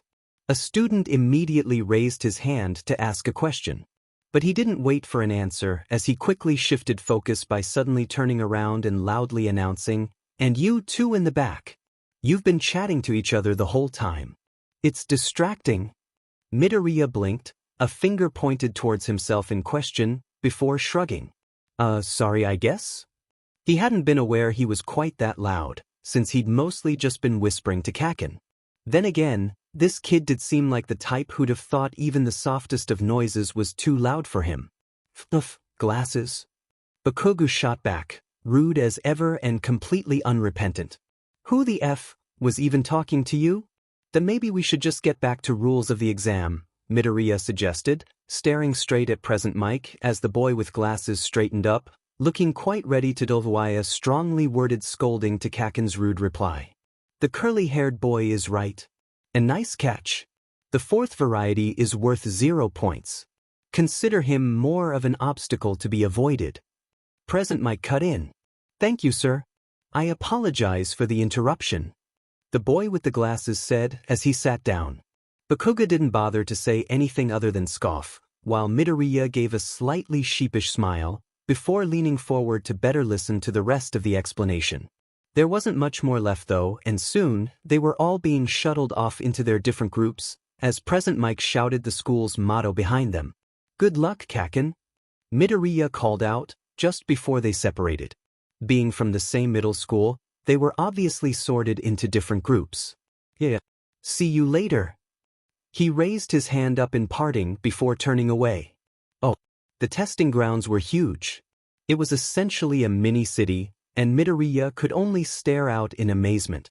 Definitely a step up from training at Dagoba Beach, he thought. Everyone was clearly feeling pumped too. The overall mood was tense with excitement and eagerness, as they all got ready to do their best. In the midst of it all, Midoriya almost felt strangely calm. He could do this, he thought. Kacchan would never forgive him if he failed, after all. Really, he would never forgive himself either. From the corner of his eye, he noted the boy with glasses was also in this group. His gaze narrowed into a close as soon as he noticed him looking. Clearly, he had not forgotten what had happened earlier. Briefly, Midoriya wondered if he ought to apologize for earlier, even if he didn't think he was really that much at fault. But now was hardly the time, after all. Right now, they had a practical exam to do, as the voice suddenly booming in the air reminded everyone. The test was starting now. Once Present Mike made that point extremely clear, everyone rushed in as a group. Midoriya was unfortunate enough to be at the back of this pack. But not for long. With a gust of wind, he sent himself flying through the air, high above everyone else, only landing nimbly on the ground once he was quite some distance ahead of them. So he was the first one to see the foe villains they would be fighting. Or more specifically, the robots. Because their physical exam was them fighting huge FING robots. Plus Ultra. He thought giddily, as he broke out into a grin that would have rivaled Bakugo's in wildness. Robots meant he had no need to hold back after all. A large column of earth sprung up from the ground, right through the core of the robot. That was 3 points already, according to Present Mix's diagram earlier. Oh, whoa, what's that kid's quirk? Wasn't he the kid who was chatting during the intro? Then, I thought he'd be a wimp. How the hell do I compete with that? Oh, the exam was, if he was being completely honest, pretty easy. Thanks to Elemental Cycle, Midoriya was easily crushing robots and racking up points, left and right. The hardest part was probably just finding enough robots to take down, since he was going through them so quickly. But even this was easily remedied by simply flying high up enough to scout the surrounding area before he chose a target. In fact, from his vantage point up in the sky, he could easily snipe the robots with little risk, since they couldn't harm him from such a distance. The only trouble was since he had to switch elements every time he used them, he couldn't constantly keep himself in the air with his winds. This was the most frustrating limitation of his quirk. The firm cycle order he had to keep to use any element meant he had to plan out his moves pretty well in advance. Though he could easily cheat it simply by quickly using one element in a frivolous way, such as briefly lighting up a tiny flame or creating a few droplets of water, so he could move on to the next one in the cycle. In any case, there were plenty of options. The versatility of Element Cycle, even with its limitations, was what made it possible the perfect quirk to take the entrance exams with, and then some. Using his winds for scouting and long-distance sniping when he was up in the sky and then going for more close-ranger fighting with his other elements, proved to be quite an effective combination against the robots. Oh, 6 minutes left. Midoriya let go of the stream of fire from his hands, watching the half-melted robot break apart almost immediately after with a small satisfied smirk. Though he could have shot back into the air again to look for more robots, he allowed himself a moment to observe everyone else on the ground around him first. 28 points, one tired girl breathed out. She looked vaguely familiar, and he thought she might have been right next or near him and Kacchan when they'd first entered. Her quirk, from what he'd observed from the exam, was to make things either much lighter, or completely weightless. A quirk with a lot of potential, he thought. 45 points. The boy with glasses who had scolded them earlier called out as he smashed a robot. Midoriya had glimpsed him running to and fro earlier, and the smoking engines on his legs made his quirk quite obvious. He heard quite a few other people keeping track of their running scores, observing all the different quirks around him as they worked. For a quirk-obsessed guy like him, it was all incredibly fascinating. He itched to have his notebooks with him to record it all. But, alas, as a robot drew close and waved a threatening arm at him, he reminded himself that he had to focus. Sending a large blast of wind in the robot's direction, it flew smack into a building, just in time for said building to morph and crush it. 60 points. Midoriya called out his own running tally with a grin. He wondered how Kacchan was doing. In all likelihood, the blonde was going berserk and destroying every robot in sight. Which one of them would get the higher score? He wondered. Izuku wasn't exactly a super competitive person by nature, unlike his blonde friend, but the thought of Kacchan's reaction to him beating his score was more than enough motivation to keep him moving forward and searching for more robots. Sure, he probably had more than enough to pass now, but plus ultra, after all. He was getting a little tired, but he still had enough strength to rack up a few more points, he thought. Oh. Just as Midoriya finished frying another robot for a sweet 3 points, it happened. It being a truly gigantic robot that began rampaging through the mini-city. The zero-pointer obstacle, Midoriya quickly surmised. They really hadn't been kidding about the school motto being going above and beyond things. Unsurprisingly, the sight of it had everyone running in the exact opposite direction. Even if it wasn't a gigantic robot that would probably crush everything in its footsteps, it was worth 0 points after all. There was literally 0 point in even trying to get close to it. Unless it meant saving someone else from a robotic death, that is. With wide eyes, Midoriya realized the girl with the weight-affecting quirk was trapped underneath some rubble and unable to run away like everyone else. She was also right on the path of the zero-pointer. Without another thought, he moved. Thankful that he hadn't yet used his wind, he was able to quickly send himself hurtling through the air, sending huge gusts of winds everywhere that broke the glass and concrete of the buildings he passed. Midoriya hardly cared though, as he focused on getting to the girl as quickly as possible.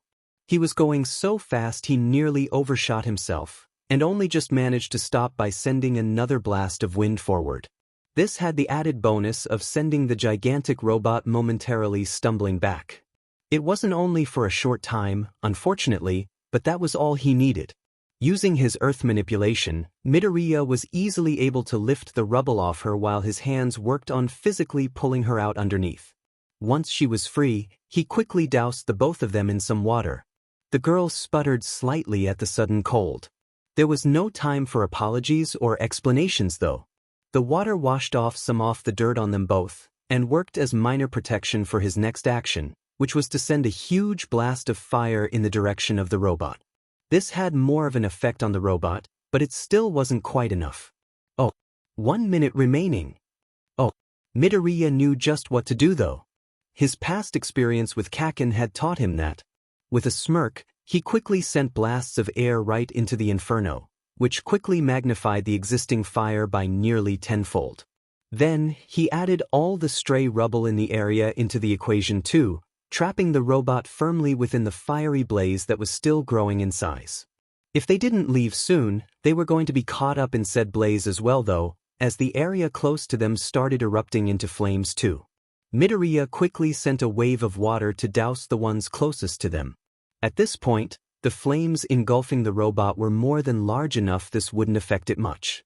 Then he briefly lit up his hands just to use his fire, so he could move on. Literally too. Because if they didn't move it immediately, they were going to end up moving on from this plane of existence. Hold on tight, Midoriya told her, quickly grabbing her in a fireman's carry, before he sent the strongest blasts of wind he could to propel them in the opposite direction of the robot and the fire. This was, unfortunately, not as strong as he'd like, and despite his best efforts, they weren't flying fast or far enough yet. He was breathing pretty hard by now, the strain of using so many powerful blasts in quick succession taking their toll, but he could hardly stop now. They still weren't quite far enough from the blast radius of what was promising to be an epic-looking explosion. Just as he got ready to push himself past his limits, however, he suddenly found his load had lightened quite significantly, and it was taking much less effort for him to fly with someone in his arms. Not bothering to question this miracle for the moment, he quickly pulled the winds around them and propelled them both as fast as he could. They managed to get away just in time. Oh, boom! Oh, in the observation room, where a multitude of screens were displaying live feeds from all over the grounds, the faculty and staff of UA were observing the prospective students and similarly exploding with talk. Did he really just? The first time I've seen anyone take out a zero-pointer like that. When was the last time anyone took out a zero-pointer at all? Oh, Midoriya and the girl in his arms tumbled to the ground in a rather less than gentle landing. His fine control over his winds was rather thoroughly shot after all the successive blasts at full power he'd just done, after all. He thought about getting up, but decided against instead. He merely rolled over so he'd face his companion. Thoroughly wiped out, and rather bruised by his fall, he nonetheless remembered to ask, "Are you all right?" The girl groaned. There was a sort of green tint to her cheeks that made it look like she would throw up any moment now. After a few deep breaths, however, she managed to gasp out, "I'm fine. Just nauseous." Midoriya gave a tired laugh. "That's good. Better than being burned to a crisp, right?" Despite still looking quite sick, she gave him an answering smile and a shaky thumbs up. "Oh, it's all over." Oh, Midoriya still hadn't bothered to stand up, despite the signal of the end of the exams, still feeling way too tired to do anything more than stare blankly at the sky above him.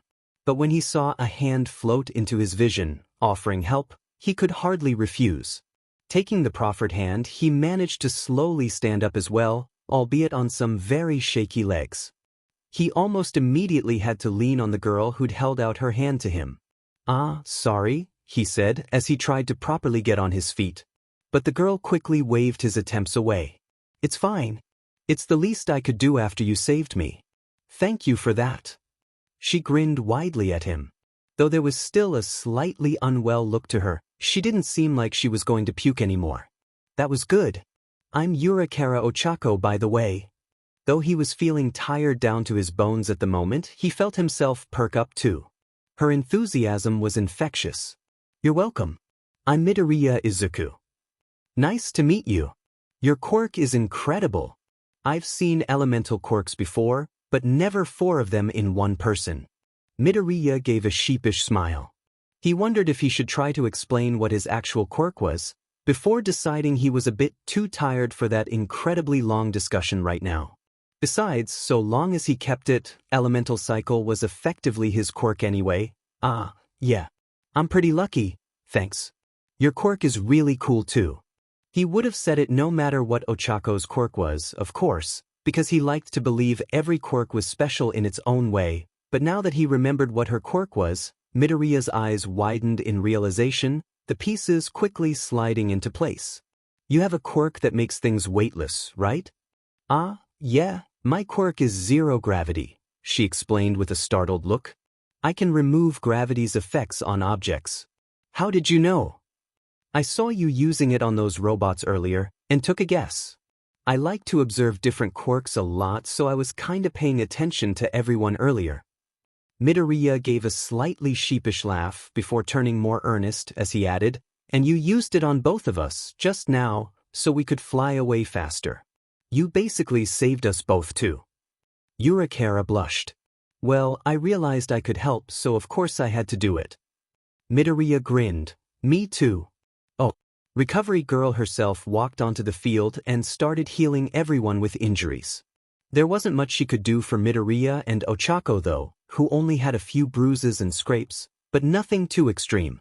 Their biggest problem was simply exhaustion from quirk overuse. Indeed, Midoriya was so tired he could barely muster up a fraction of his usual fanboy enthusiasm at having Recovery Girl herself being the one treating everyone after the exam. After exhausting himself so thoroughly, he was ready to just flop onto the bed and sleep the rest of the day away. Thankfully, once they were given the all-clear medically, they were allowed to leave. Midoriya, Yurikara, and many others soon left the grounds. Everyone looked pretty banged up after the exams, even with Recovery Girl's help. Just as they all started to separate, Ochako turned towards him, smiling. Thanks again for saving me. I really thought I was a goner for a moment there. It's no problem. Thanks for saving me too. You know, our quirks make for a really good combination together. Izuku replied, looking eager as he went on. We should try it again sometime and see how far we can go, you know, without a burning robot explosion to worry about. Already, he was worrying with the different experiments they could try out. Maybe they could even add Kacchan to the mix? Though the blonde was probably a little too much like a burning robot explosion for comfort. Maybe not. Oh yeah, sure. That would be great, Yurikara answered happily. Why don't we exchange emails? Oh, they went their separate ways once they left the main building. As expected, Midoriya soon ran into Kacchan, who didn't quite wait for him exactly, but had clearly been walking slower than usual, because the green-haired boy had easily caught up to him despite taking the extra time to talk to Yurikara after the test. Hey, Kacchan, he greeted with a smile that while genuinely cheerful contained far less energy than he had this morning. Deku, you're actually talking like a normal FING human now. Bakugo noted with all his usual tact, raising a brow. What the F happened in your exams? That's a long story. Put simply, there was a truly epic explosion, the likes of which will probably be talked about for ages to come. He began, gaining more of usual energy as he added all the proper drama to his telling, not that it needed much help, really. Kacchan had been equal parts impressed, frustrated, and disbelieving once he done. I can't if I believe you. He shook his head before quickly correcting himself. No, wait, actually, I can definitely believe a dumbass Deku like you would do that. Midoriya scoffed. You're just jealous that you didn't get to beat down a giant robot. More like you're jealous I was smart enough not to FNG bother with useless sheet. You do remember the giant FING robot was worth 0 points, right? You do remember I was saving someone from the robot, right? Izuku pointed out, before shrugging. Anyway, I have enough points. Not more than me though. Kacchan replied, smirking.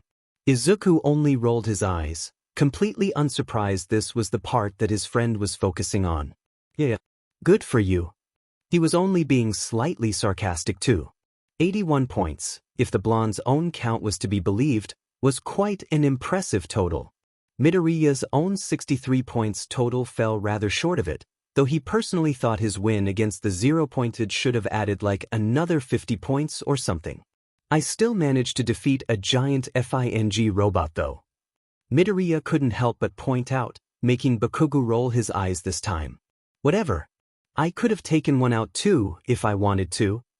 Keep telling yourself that. He couldn't resist teasing. Eyes narrowing angrily in response, he spat out, Deku. Do you want to eat a FING explosion right now? Despite the threat, he had yet to light up his hands. In all likelihood, despite his boasts, he was also way too exhausted from the exams to actually use his quirk in any significant way. Maybe that was why Midoriya couldn't help but grin as he pushed the blonde's buttons further. Yeah, you're my best friend and I care about you too, Kacchan. Bakugo didn't manage to light up an explosion even after that, but he was all too able to send a punch normally anyway. Though he didn't do much more than that, and didn't even bother sending another one when Izuku ended up avoiding him easily. For Bakugo, that was all but the equivalent of a tearful bear hug. Oh, the day of the entrance exams for UA was definitely one Midoriya was never going to forget. Nor would anyone else, because this was going to be quite a historic day, in more ways than one, and it would all be thanks to Midoriya. They had a week before the results of the entrance exams came out the week, and until they got their results back, there wasn't much else to do. For the first day, Midoriya essentially spent it just sleeping, recovering some much-needed energy after the crazy fighting he did for the exams. After that, he'd been back to his usual energetic self. Well, he was certainly much less crazily driven to train than usual. For the first time in quite some time, he was taking a much-needed break. He didn't use his quirk at all, and mostly just lazed around the house, occasionally helping out his mom as needed.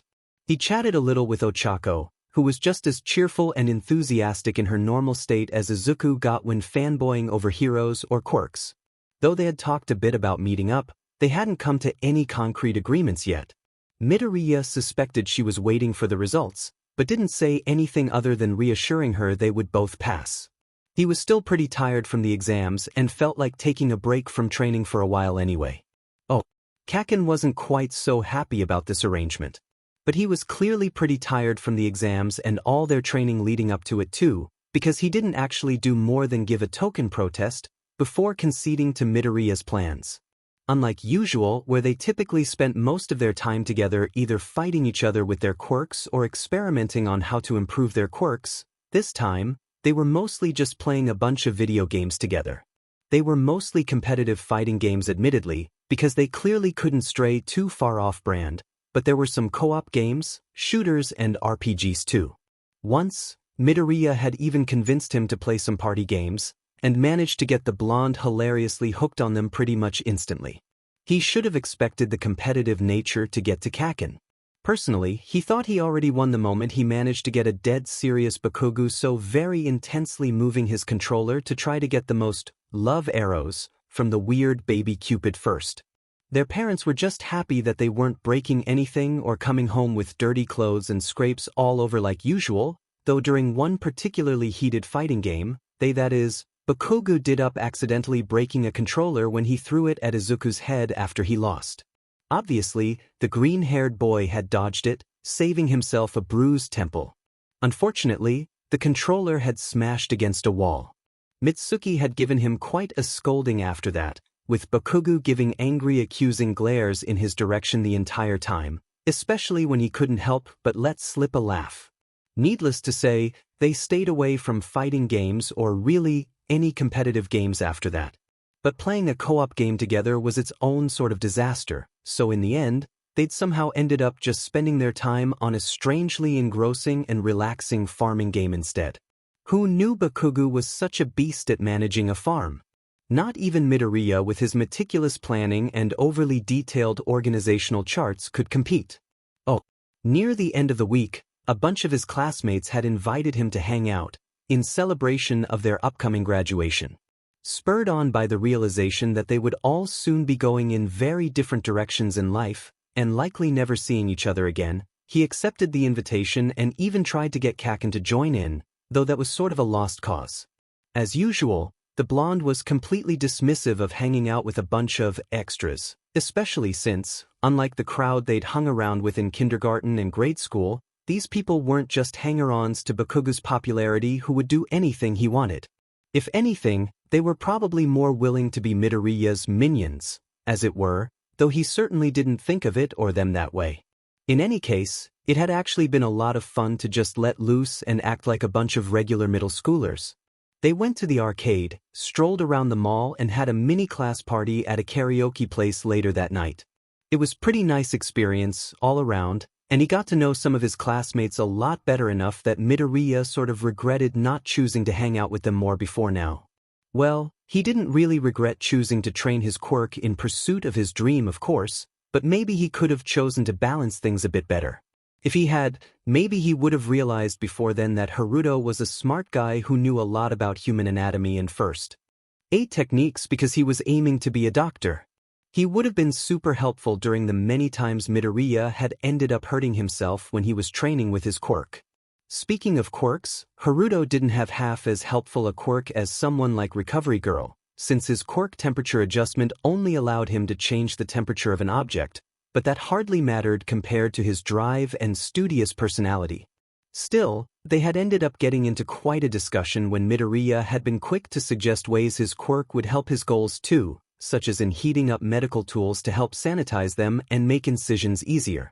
Not to mention the benefits of his quirk in helping with heat slide or hypothermia victims. Then there was Yuna, who jumped into the discussion when she asked if he could heat or even cook his food just using his quirk. It turned out that Haruto could, but bringing the temperature up to boiling point took a lot out of him, so it simply wasn't practical.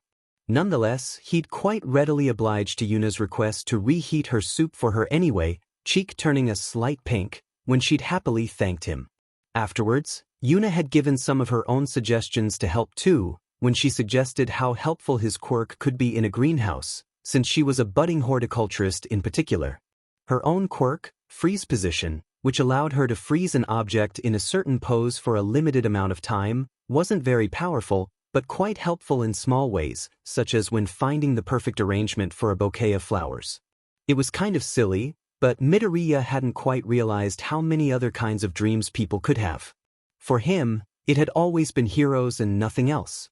He'd never even considered going into anything else, though he found the talk about medical practices changing with the advent of quirks with Haruto fascinating, and he also quite enjoyed finding out from Yuna about the many different meanings and histories behind flowers, and the art of ikebana in particular. Midoriya may have missed the chance to talk to Haruto and Yuna, along with many of his other classmates he'd unconsciously dismissed thanks to his own single-minded focus on his dreams in middle school, but it wasn't like they couldn't still talk in the future. When, near the end of the party, the entire class promised to keep in touch, Izuku cheered perhaps the loudest of them all, promising to himself that he would make sure of it. Maybe he'd even drag Kacchan into it too. Oh, Midoriya was a man of his word, and he'd definitely keep it.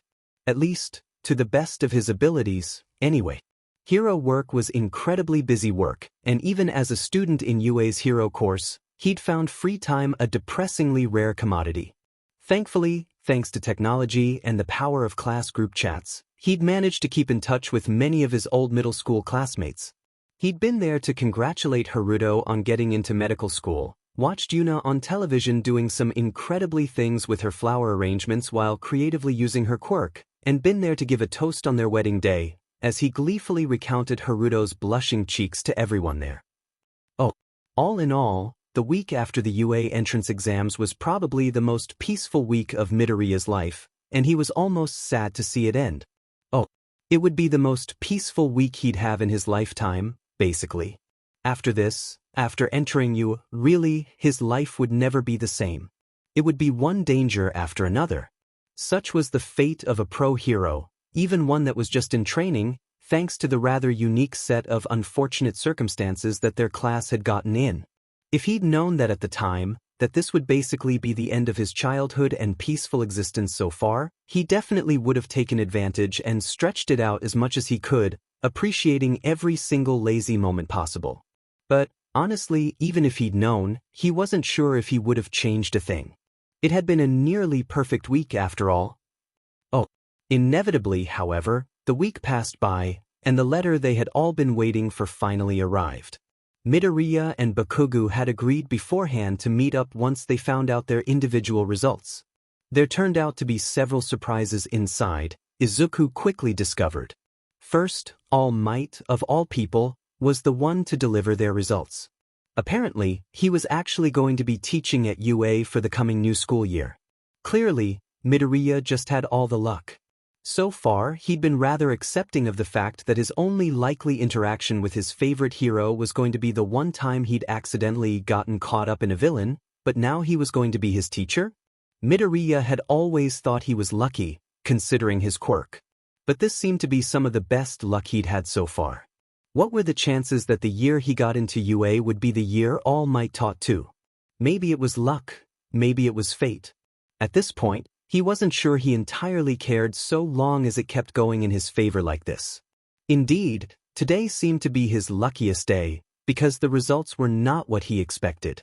The green-haired boy had let out a startled cry of disbelief when All Might continued to explain the entrance exam secret. That is to say, rescue points. So, while, as expected, both he and Kacchan had indeed managed to pass the exams, gaining exactly the amount they'd counted out at the end, their final rankings were not what they thought. With 63 villain points and 60 rescue points for a combined total of 123 points, Midoriya Izuku had scored a new record for the top score in the UA entrance exam. With 81 villain points and 0 rescue points, Bakugo was a distant and very angry second place. Midoriya couldn't help it. He started laughing pretty much immediately once the fact sunk in.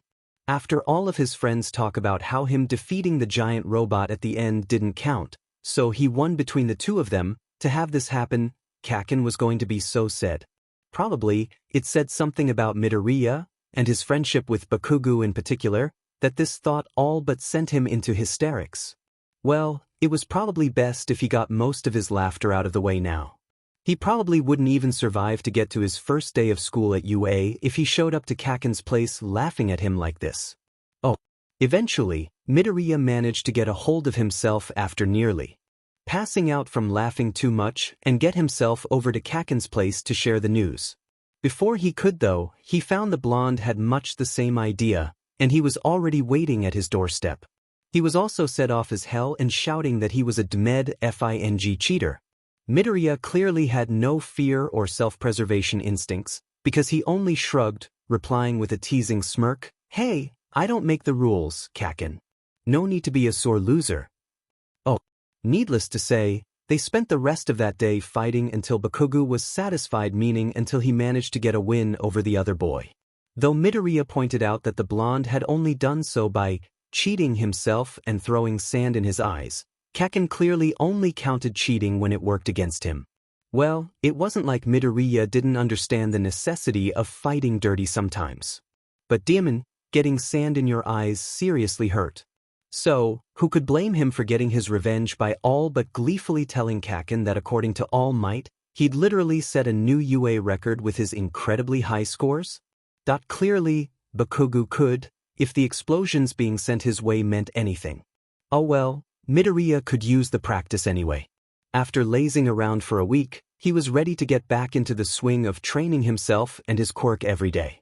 He was going to be pro hero, after all, and at the premier school for them too. It was hardly the time to be slacking off. Oh, if he'd known this was his last bit of peace, before his life pretty much turned into a whirlwind of craziness, he might not have been so eager to get back to his usual routine of fighting and training with Bakugo. Then again, maybe not. It was this somewhat obsessive routing of fighting and training that had saved his life more than once, after all. Oh, eventually, Bakugo managed to calm down from the news. In the sense that getting it pointed out no longer had him picking a fight with Izuku, but only made him twitch and growl a little angrily. Good thing too, because their parents had quickly taken it upon themselves to throw them both a celebration dinner once they found out the news of their acceptance into UA. On top of the joint family dinner, mostly cooked by Inko, he and Kacchan had gotten smushed together for a couple of pictures with their letters, or, well, the hologram thingies that came inside them. In a few of them, Kacchan had even managed a pleased smirk or two. After all, They were both going to UA, a school with a hideously low passing rate like they had always dreamed of. Despite Bakugu's claims about it being just as expected, it was still definitely something worth celebrating. Oh, their middle school thought so too. They'd gotten called into the faculty room on their last day of school, where their teachers congratulated the both of them on getting in. How wonderful that 2 of our students have made it into UA and the top 2 highest scorers too. Their homeroom teacher proclaimed proudly. Good job both of you, especially you, Midoriya. Though I can't say any of us are surprised. We always knew you'd do great things. You too, of course, Bakugu. The boy in question smiled, though internally he was wondering if the teacher realized just how close he was to danger with those words. Kacchan had gritted his teeth at that, looking like he was seriously contemplating the pros and cons of exploding a teacher. Hoping to diffuse the tension and get them out of there faster, Midoriya quickly replied, "Thank you, sir. We'll definitely do our best at UA. Yeah, and I'll be the #1 hero after." Kacchan added bluntly after that. The older man gave an indulgent laugh. Well, good luck to you both, and don't forget Aldra in the future. Once they left the staff room, the blonde immediately blurted out with a glare, "Gods, could you effing believe this bullshit? Ugh, you'd med cheating Deku. This is your fault, stealing effing first place from me." Izuku rolled his eyes. Seriously? This again? How many times do I have to say it? I don't make the rules, Kacchan. It's not my fault, you decided not to fight the 0-pointer, or do any kind of rescuing people during the exam. For F's sake, the name is 0-pointer. Why the F would I have fought it? And why the F should I be helping the DM and losers who couldn't hack it during the middle of a FING exam? The green-haired boy didn't bother replying this time, since he'd just be wasting his breath yet again. He'd already explained the importance of having a rescue aspect to the exam, in order to compensate for the nature of the practicals being biased against those with strong offensive quirks. Not to mention, it was important to emphasize a heroic instinct in prospective heroic students, after all. People who would prioritize a test or their own selfish interests over people in actual danger didn't sound too heroic. Of course, while it was a bit underhanded to have such an important aspect of the test be a secret, it would be pretty pointless to have it known beforehand, since everyone would have been trying to rescue each other, all for selfish reasons. Personally, Midoriya thought it was all sort of ingenious, and not just because he benefited the most from it, though that definitely didn't hurt. Obviously, Bakugu didn't see it that way, and pretty much refused to see it any way other than his own. He could sort of begrudgingly admit the importance of rescuing being a part of hero work, but it was the sort of task he generally felt was sidekick work. Not even Midoriya's impassioned defense or multiple examples citing otherwise could change his mind. Not that he was surprised, considering he'd been trying for literal years to try to get Kacchan to rein in his temper and failing. So, Midoriya merely left the other boy to his own angry grumblings, as they began walking out of school. He didn't have much opportunity to talk to Bakugu once they started down the hallway anyway, since pretty much everyone they knew, and plenty that they didn't, congratulated them on the way out. Being the polite young man that his mother had raised him to be, Midoriya managed to give thanks, or at least a wave to most of them, pretty much smiling the whole time, while Kacchan only growled at them, barely acknowledging their presence at all. Being constantly stopped sort of made the walk back out quite an arduous journey. Midoriya wasn't half as annoyed about it as Bakugu, but even he was starting to get a little tired of the well-wishers from people he didn't really know. Perhaps sensing this, he soon ran into people he did know. When he'd run into them walking together, he'd noted to them rather teasingly, before receiving twin blushes in response. Haruto and Yuna had both given him some warm congratulations he'd quite happily and sincerely received. It turned out that Haruto was going to a science high school, known for its pre-med course, still in the same district, while Yuna was going to an agriculture high school out in the country. Midoriya had wanted to talk a bit more, but Bakugo had gotten annoyed enough to essentially start leaving him behind, so he'd cut the chat short, promising to talk more over emails later on. You know, Kacchan, the two of them are actually pretty cool once you get to know them, Izuku told him, once he caught up. And why the F would I want to do that, Deku? Bakugo retorted, completely unimpressed. Midoriya gave a thoughtful hum, before sweetly pointing out, maybe so you'll have a friend other than me? There was a long silence, before Kacchan exploded. Why the F would I want more assholes like you? The green-haired boy laughed, easily dodging the punch sent his way. Being not a complete total idiot, Midoriya had definitely started running out of range of the blonde's furious attacks. He noted that regardless of the insult, the blonde had not denied being friends with him. Come on, Kacchan. You know your life would be boring without me. He called out behind him as he ran, watching his friend growl in frustration as he started running after him. For the next few minutes, the two of them dodged and weaved their way through the students milling about in the hallways, both of them completely ignoring any calls or shouts along the way. Finally, as they turned around a corner, Midoriya just managed to slip into a crowd of people. Bakugo ran right past him, furiously growling all the while. Once he was out of sight, Izuku finally gave into his laughter, giving great big guffaws as he away stray tears. In hindsight, that was his first mistake.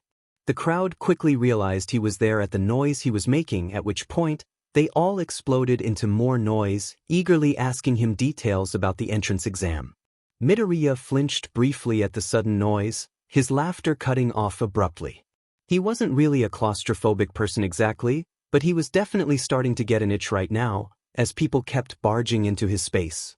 Finally, in desperation, he used a quick burst of wind to propel him from out of the crowd, before landing neatly outside the circle that had been growing ever closer towards him. Now, everyone, he called out placatingly, raising his arms out. Just calm down, and I'll tell you what happened. He could probably just cut and run right now while he still had a sort of clear path through, but it wasn't like this crowd was actually a group of villains or anything. So long as they kept a bit of distance between them, Midoriya didn't really mind. After all, while part of him would forever be just a little shy around big crowds, he couldn't deny that he did also come to quite enjoy his popularity and the positive attention it brought. Plus, though he wasn't really one to brag, if there was ever a bragging moment, it was this one. At least, now that Bakugo wasn't here to witness it, he also probably wouldn't get a face full of explosion for it.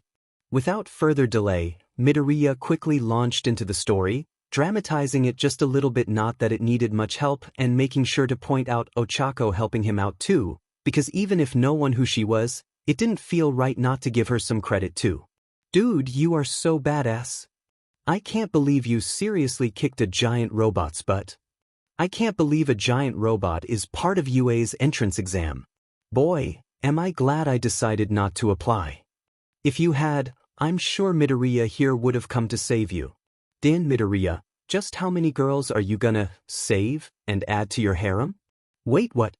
Midoriya had been weathering the familiar storm of comments that sprung up around him after his story when that one comment reached his ears and turned them bright pink once it sunk in.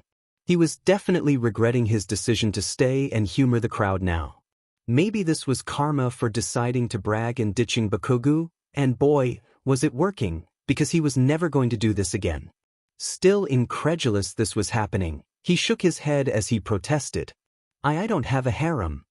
Yeah, of course not. Another classmate defended him fiercely before adding, he's turned down every confession he's received since, like, ever, after all. This was, strictly speaking, all true. Ever since middle school, Midoriya had somehow managed to attract many admirers who confessed their feelings towards him, usually through either in letters, more commonly, or in person, for those brave few. For all of them, the answer was a polite and apologetic no. It wasn't that there was anything wrong with them or with him, either it was simply that he didn't really have the time and energy for a relationship right now. He was far too focused on becoming a hero like All Might. Not to mention, well, while the people who confessed might have claimed to like him a lot, he could hardly say the same back. It didn't feel right to accept feelings when he had none in return, after all. Dude, are you gay? One particularly tactless student exclaimed. Nah, he's turned down confessions from guys too, remember? One even more tactless student clarified. I think he's just not, like, into anything, you know? Midoriya had never been more thankful to have Bakugo as a friend than when he suddenly appeared, exploding at the entire crowd right then and there. Just shut up already, you demon extras, and leave yous alone. Thankfully, for all their sakes, they listened, and scattered like the wind after that. Midoriya breathed a sigh of relief once they were gone. Thanks, Kacchan. Che, whatever, Bakuga replied, crossing his arms. I didn't FNG do it for you. They were getting on my DMN nerves too. Well, thanks anyway. Midoriya grinned, all too able to tell that the other blonde was just covering up for his silly pride. Slinging an arm around his shoulder companionably, he proclaimed, Now, let's go home. About DMN time. He muttered grumpily, but didn't bother to shake off the arm on him. With no more distractions, they were easily able to make it outside in no time. They were